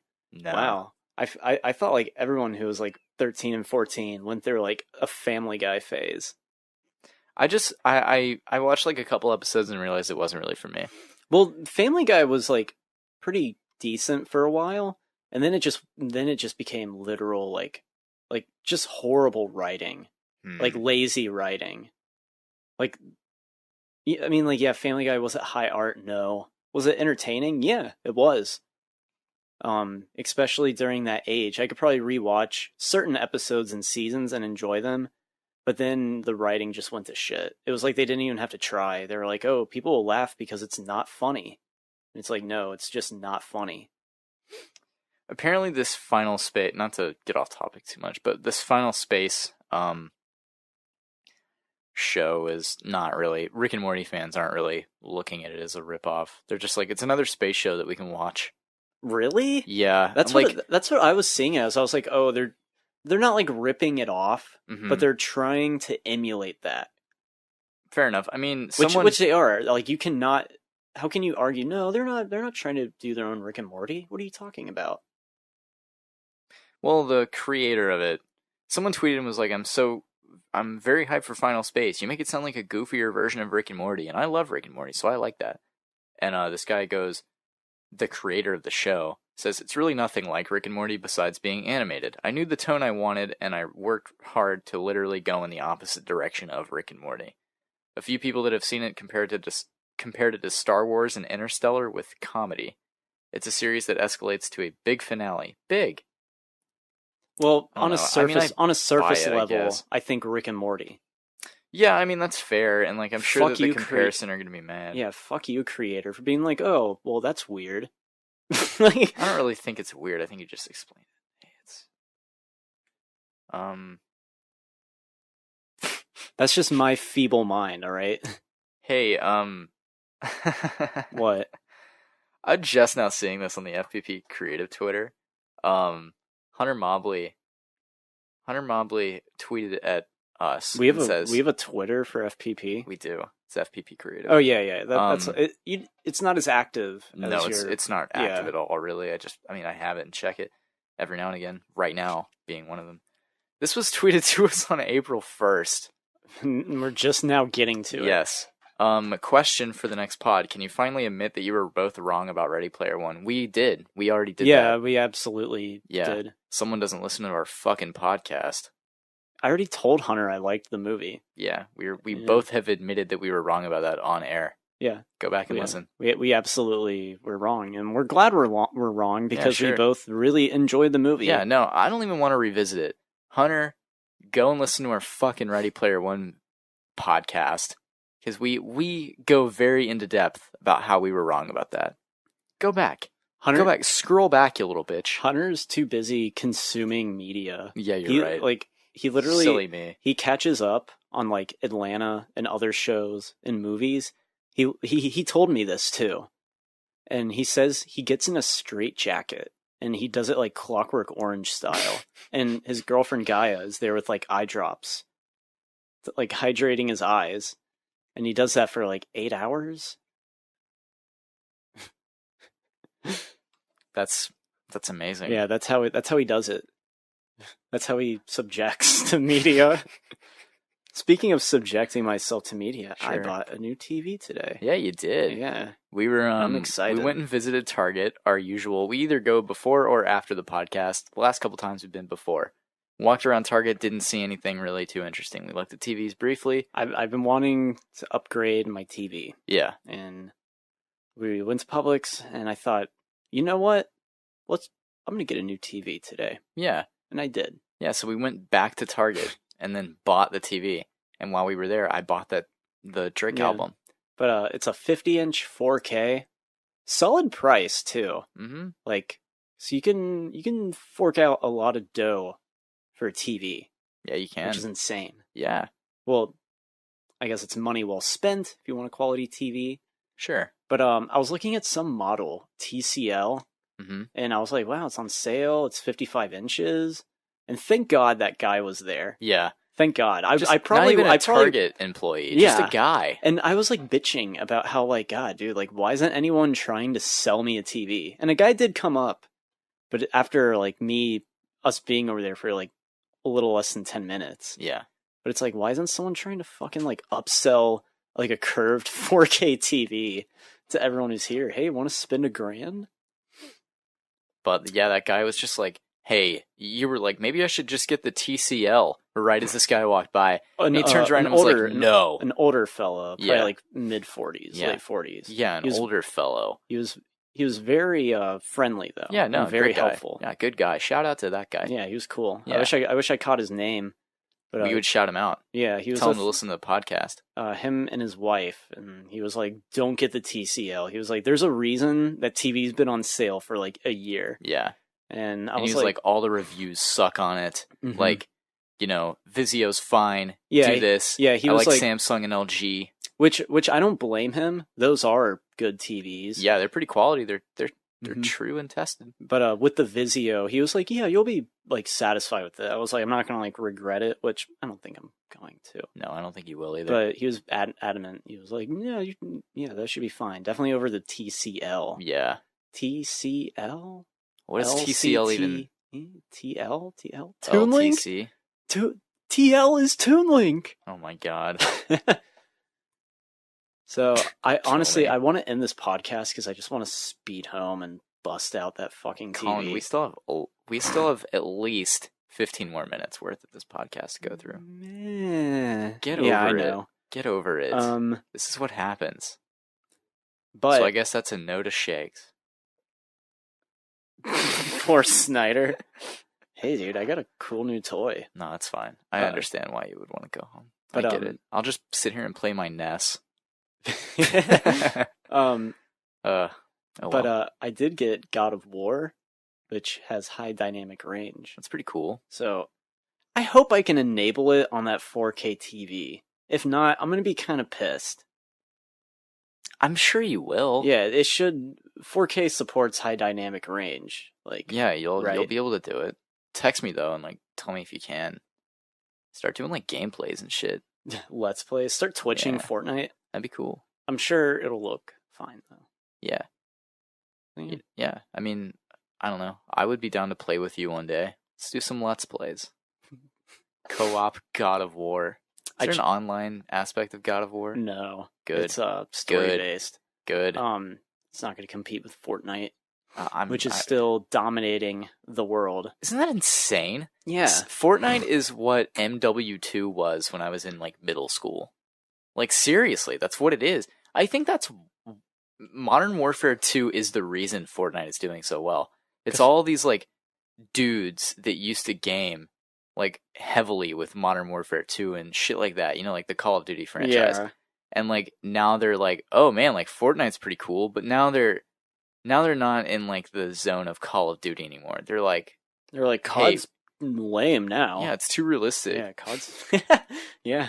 Whereas like that would be like the cool thing, like, oh dude, Call of Duty, that's like it's not realistic, or it's realistic is what you want, like it's like I'm really there. Yeah. And it's like, do you really want to feel like you're really in a war? Like, I guess. I don't know. I don't get it. Whatever. I don't really care. Who gives a fuck? Yo, so I have a new I got a new Twitter banner. You're gonna think it's pretty fucking funny. I'm gonna give it to you. I'm gonna show it to you. Okay. You'll think it's probably pretty cool. So long, Screwy. Shut the fuck up. Shut up, dude. Look at my new Twitter banner.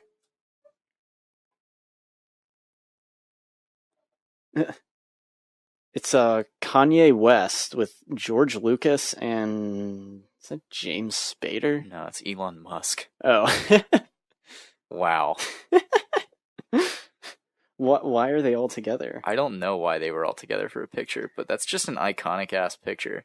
Kanye probably went up to him and he was like, "Hey, George Lucas, you're a fucking genius." Then punched him. Damn. I know our new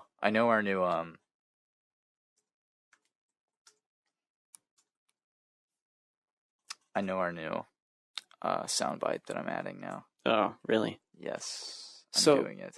I'm gonna pitch my short story or short film idea. Okay, let's do it. Do we really want to pitch this, or is it something that we just want to make one day and upload? I want to make it. Well, let's make it. I'll make it, dude. It's called. No, I don't want to. No spoilers about this. I don't want to release this to anybody until we release it.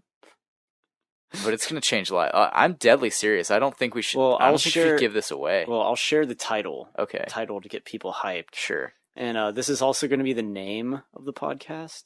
I'm just kidding. The new name? Yeah.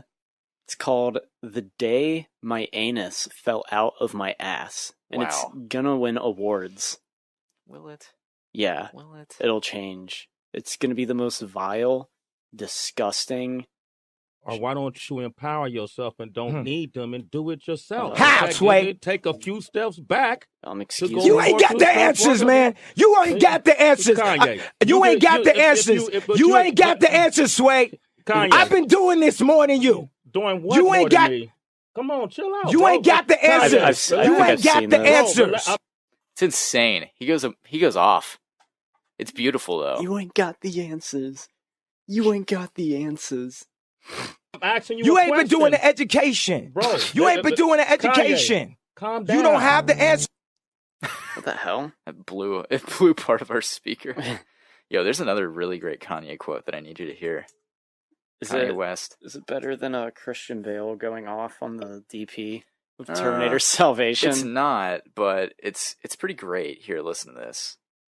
And what he said is, you are a celebrity. First off, this is Kanye West talking about Lady Gaga's Polaroid ad that she did. Right? Okay. That's the context. Okay. So basically what's going to happen is there's product here. And this is where you end up right here. If you can communicate this product, you can make money off the product. Because look at Gaga. She's the creative director of Polaroid. I like some of the Gaga songs. What the fuck does she know about cameras?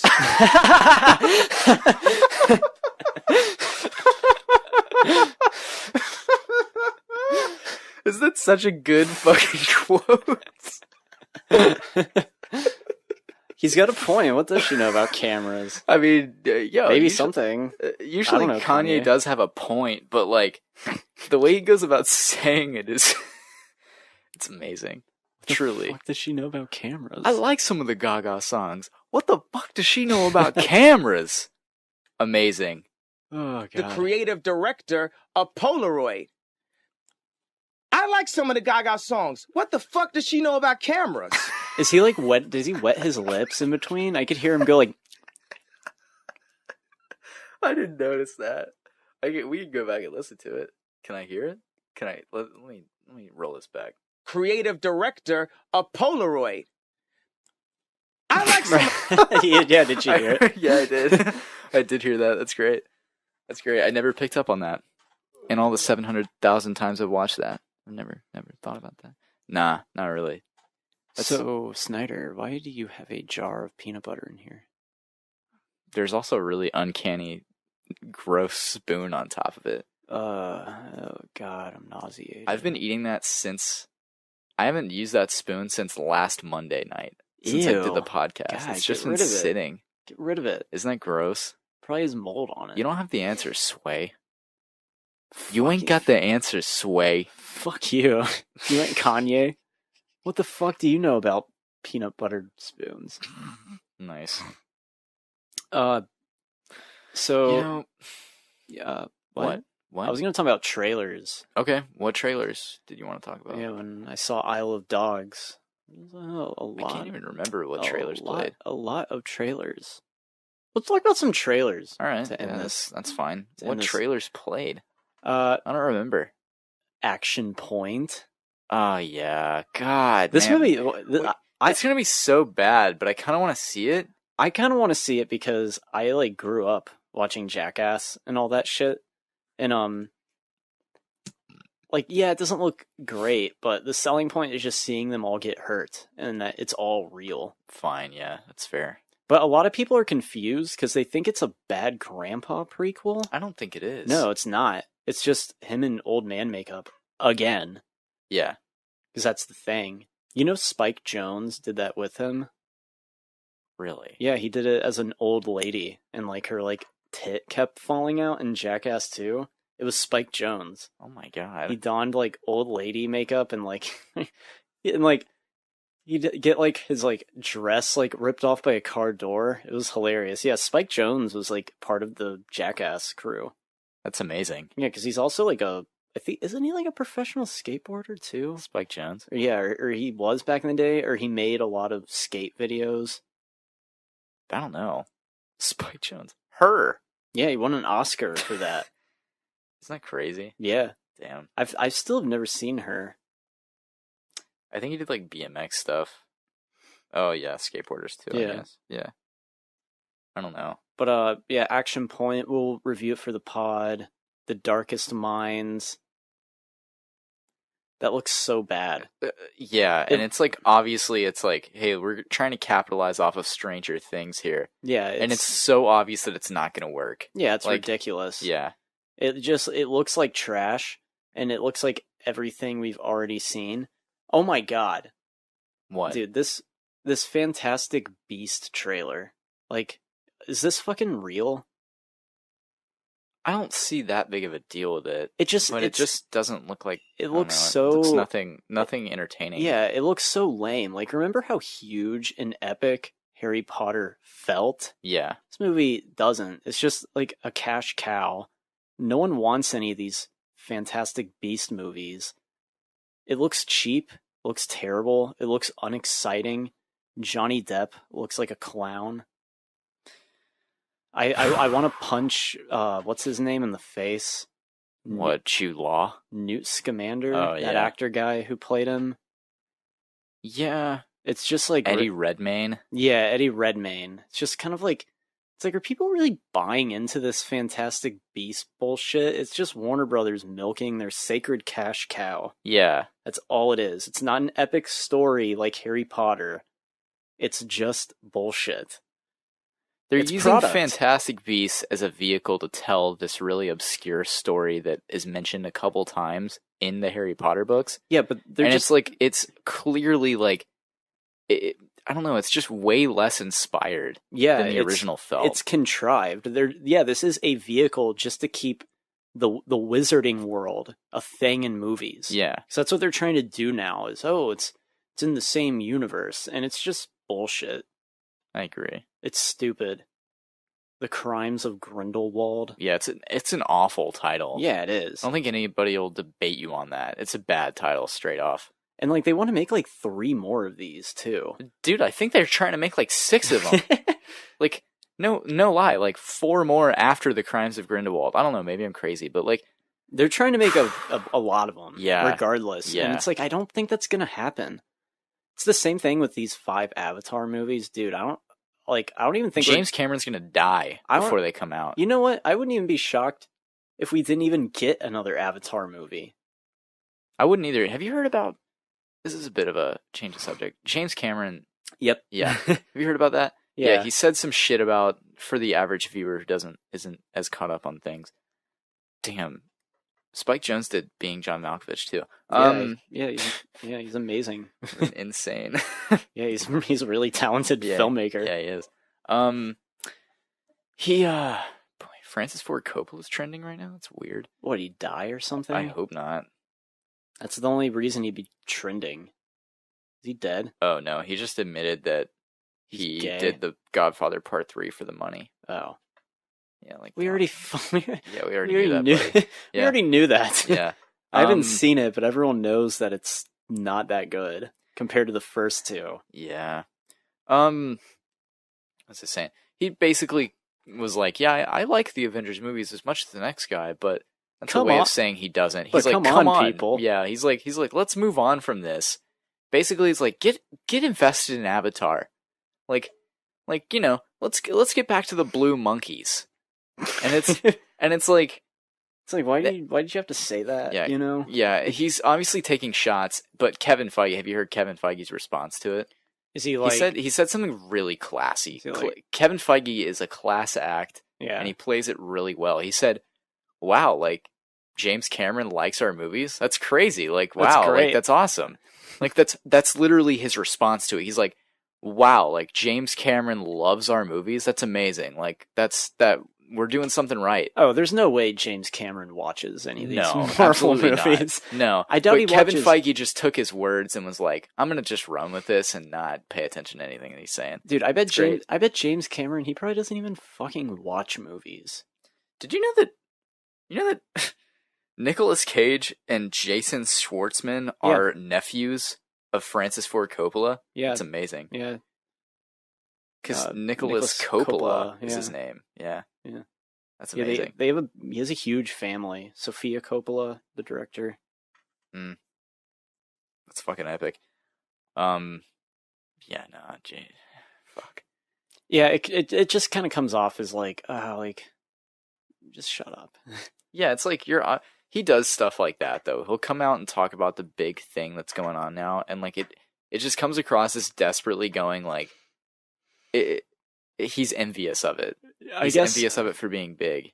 He's like, well, they haven't topped my movie. Yeah, and it's so like it's probably fueling his ego. No, technically not. Worldwide, Avatar is still number 1. Really? Yeah, you didn't know that? Interesting. No. It is the biggest worldwide. Yeah, worldwide. Infinity War might break it. It won't. Dude, it's pretty hard. Yeah. To top Avatar. Why did it do so well? Because like the box office just never went down. It opened. Why did it do so well? Because people were like, it's weird. Dude, it was a big deal when it came out. People had never seen anything like that. That was the selling point. I like Avatar too, alright? Like, I enjoy it. Is it dated? I wonder. Because, like, it's like, how's this movie gonna look in, like, 10 years? Because the movie's already 10 years old. Mm-hmm. It doesn't need a sequel. A sequel would flop. I'm deadly serious. It would not make its money back. Especially considering he's putting so much fucking money into the sequel, because the more time he wastes. I'd go see the sequel. I would too, yeah, but I'm like the only person on earth who's kind of like, don't underestimate James Cameron. Like, he's a fucking awesome filmmaker. I just think he's crazy. Yeah. Like, yeah, he is. But he's made some fucking awesome movies. Sure, but it's like he's still insane, you know? And like he's like, I want to film like 10 miles underneath the ocean surface and do motion capture in like trenches. He's wild, dude. I think I've shared my Avatar predictions. What do you about think how you have to introduce different species and planets in these movies. Mm. If it all takes place on Pandora, that's fucking bullshit, and that's terrible. Well, he has said that the sequel will focus on the oceans of Pandora. And I don't care. I don't care about the oceans of Pandora. Also, we don't need fucking Sam Worthington in this, and Zoe Saldana. No. If you want Sigourney Weaver in it, that's pretty cool. I'm fine with that. I don't care. She's dead. I don't care. If she's playing dead. If she's playing a new character, that's fine. She fucking died in the last one. I love Sigourney Weaver. Kill her. She's great. Keep her dead. We don't need Sam Worthington. You know, are you gonna we count do need no? We do need Sam Worthington. Fuck you! You're just doing it to piss me off. James Sully or Jake Sully, he doesn't need to be in it. He was terrible in the first movie. He wasn't terrible. He wasn't great. He wasn't terrible. That doesn't make him terrible. Just because he wasn't great. He was bland. Yeah, he's bland. Sam Worthington. What do you expect? People are like, "Oh, it's just like Dances with Wolf," and it's like, yeah, it is, but like, you kind of have to think about like this movie was like the most experimental, like in a technical sense, it was. In a technical sense, it was borderline experimental. It was for the time. I know. Like making it, people were like, "What the fuck are we doing? Like we're just like in a green room, and we have to pretend that we're like these aliens and shit." So like James Cameron was just like, it'll work. Yeah, exactly. You have this stupid script and like all this like weird ass concept art. The Na'vi. Yeah, the Na'vi. People are learning a fictional language, and like people are like, "What the fuck are we doing?" And then it's the biggest like money making movie ever made. Yeah, it's pretty amazing. It is, but like number two, the general audience wouldn't be able to tell you that Zoe Saldana was in that movie. I think it's pretty weird that she's in it. Yeah, that was like her break. That was like her breakthrough too. I don't think it was a breakthrough. I don't. Wow, I think really? No, I don't think Avatar? that movie is that big. No, I don't think it's done that much for her. Like realistically, she's in Guardians of the Galaxy. Sure, but like she was also in The Losers. All right. Okay, she was in a bad movie. The Losers isn't a bad movie. Avatar was still like her breakthrough. I think The Losers is actually pretty good. I'm not. I'm not being an asshole. I actually think that movie is actually a pretty good version of the new A-Team. I never saw that. It's pretty fun. Yeah. You should watch it. Yeah, it's pretty fun. I mean, like, if you're going in expecting, like, high-concept action, it's not going to fucking please you, but, like... It kind of just, like, why would you? It kind of just came and went. Yeah. There was Jeffrey Dean like, Morgan's in it. Yeah. Chris Evans is in it. It's kind of like Red, I guess. It is kind of, yeah. Maybe, it's very similar. I remember they made, like, a sequel to Red. I've never seen Red. I thought Red was fun. John Malkovich is in it. Plays a crazy man. He plays John Malkovich. I don't know. I just don't think, like... Zoe Saldana was in, like, what, Columbiana? She was in that. Yeah, because Avatar. She wasn't. Sure, she wasn't she in got anything. Sure, in Avatar. she got the roles because of it, but it's not. That movie didn't open her up for the general audience to know who she was. Yeah, but it got her work. Sure, but like, it's not. Nobody even knows that she's in that movie other than like cinephiles. Like, I'm dead serious. No one knows that she was in that. Yeah, that's because they're a bunch of normies. No, it's because she doesn't look like herself. Everybody's like, wow, it looks just like the Avatar looks just like you. And it's like, no, it doesn't. Like, the only Avatar that looks like its person is Sigourney's. Sam Worthington's Avatar doesn't look like Sam. His is more like generic face. Yeah, Sigourney Weaver is legitimately. It's just Sigourney Weaver, yeah. And like, Zoe Saldana oddly, does not look like her. It's oddly hot too, the Na'vi. It's kind of fetishy and weird. No, it's not. I think, dude, there's like Avatar porn. Gross. Like CGI and shit. Gross. Dude, alright, let's be real here, Jacob. What? Avatar is it's a fetish film made by Cameron. Shut up. That is ridiculous. The Na'vi, it's just this weird sex fantasy. And he wanted to bring it to life. Dude, don't doubt me if... I am doubting you so hard. James Cameron would probably punch me in my teeth if he heard this. He'd be like, oh, fuck you! Spit on my face and just mercilessly fuck me up.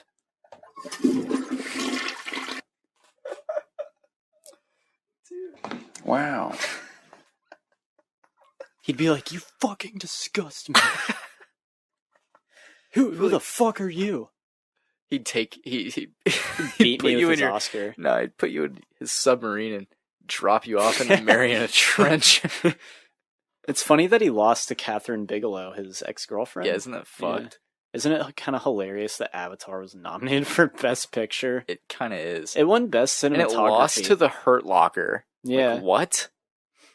The Hurt Locker is a good movie. I think The Hurt Locker is a bit more deserving of winning awards than Avatar. Sure. Avatar was nominated because it was just a big hit and like, you know, technical stuff was cool in it. Avatar's still like, it's still a well-made movie. Sure. You know. What would you rate Avatar?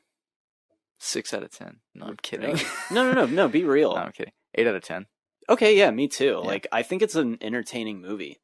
That's it. Yeah. And it has some cool visuals. I think the alien culture, the Na'vi stuff, is kind of annoying. It's kind of like, oh, they're Indians.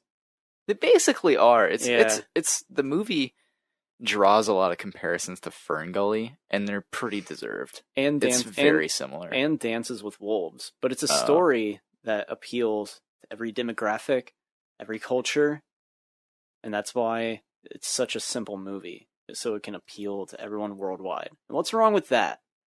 What's wrong with just trying to make a movie that the world can enjoy? It just doesn't need a sequel. No.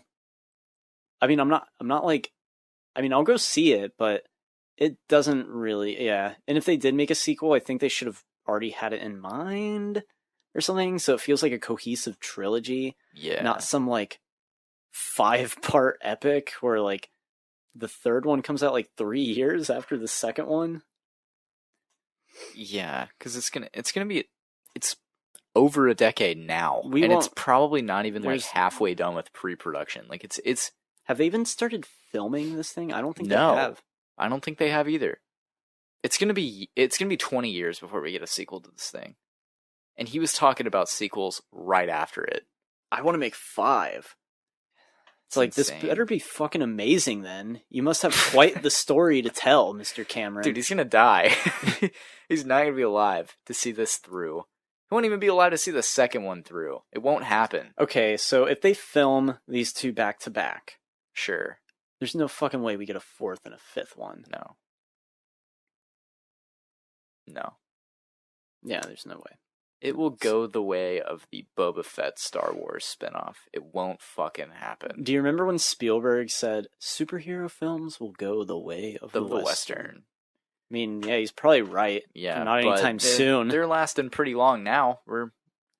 How long did Westerns last?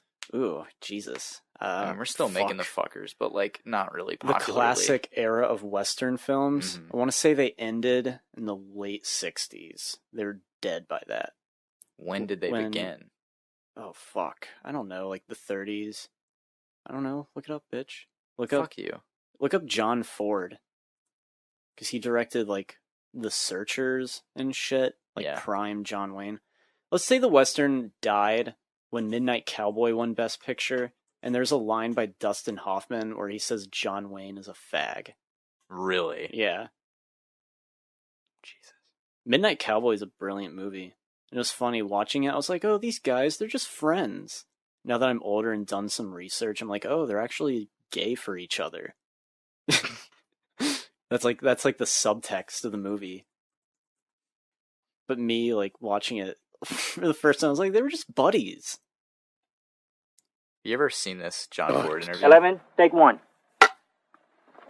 Take one. There's really more than one take, will there? Shoot. Like an asshole. Mr. Ford, you made a picture called Three Bad Men, which was a large-scale Western. You had a quite elaborate land rush in it. Mm-hmm. How did you shoot that? With a camera. What a dick.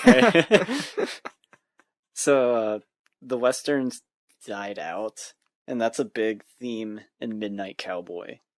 Because the movie starts off with an outdoor movie, a drive-in theater, and there's sounds of like cowboys like shooting guns and like riding horses, and it just pans out and it shows this empty, desolate drive-in theater, and then Joe Buck, he goes to New York because he's so fucking naive and kind of crazy that he thinks he's just gonna be like a hustler and like beautiful women are gonna sleep with him. And his gimmick is that he's gonna like dress up as a cowboy because women love cowboys, but really like didn't work out at all. Midnight Cowboy is an amazing movie, one of the best movies ever. Freaking awesome. It's kind of dated, but then again, it was made in 1968. Yeah, in New York, but it's like one of the most like depressing movies. Getting a Criterion Collection release. Is it? Yeah. Speaking of re-releases in the podcast, 2001 is getting a 70mm re-release on screen. Like an IMAX? I don't know if it's an IMAX, but it'll probably be on IMAX, yeah. That'd be Christopher Nolan spearheading it, so it'll likely be on IMAX. Apparently he's re-editing some things in it. I don't think so. Why? I don't really think so. I think he's touching up the CGI like slightly. What? Like it's not. Who the fuck does he think he is? What? Yeah, Kubrick. Yeah. What I interpreted it as is like the stuff that he feels like looks dated. He'll fuck with a little, but like not. I don't think he's gonna like shit on it. I don't think he's gonna make it look like fucking Interstellar. I don't think it's gonna look bad. I just think he's touching up some stuff, which I'm still annoyed at because it's like, does it really need to be? Like, no. It doesn't. I would go for like a 70mm re-release though. Yeah, I'd go That'd be see pretty that. cool. Yeah, like I will go see it if it visits theaters. That'd be awesome. It'll probably be very limited. Probably, but it'll still probably come here for a day. That'd be awesome. Yeah, I'd go. But yeah, anyway, that'll do it for the show. Where can we find you, Collin? You fucking prick. I guess add me on Snapchat, Collin K. Goody, all lowercase. I'll snap you back. Okay. Snap me and I'll snap you back. Sounds good. Sounds like a plan. Man. Okay.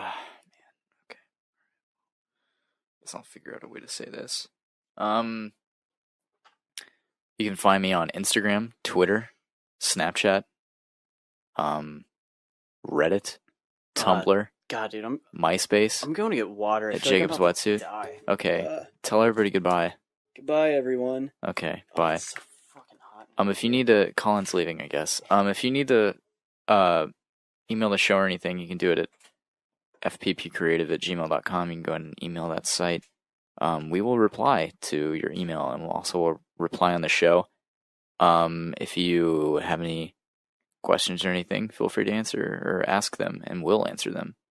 So yeah, Collin's gone, and it's kind of like if I were like an artist on stage and I didn't have my guitar. I don't know what I'm doing, but I'm getting through it. So yeah. What do I do? I hear him pouring the ice. Anyway, yeah, I guess this will do it for the show. Happy 40th episode. Bye.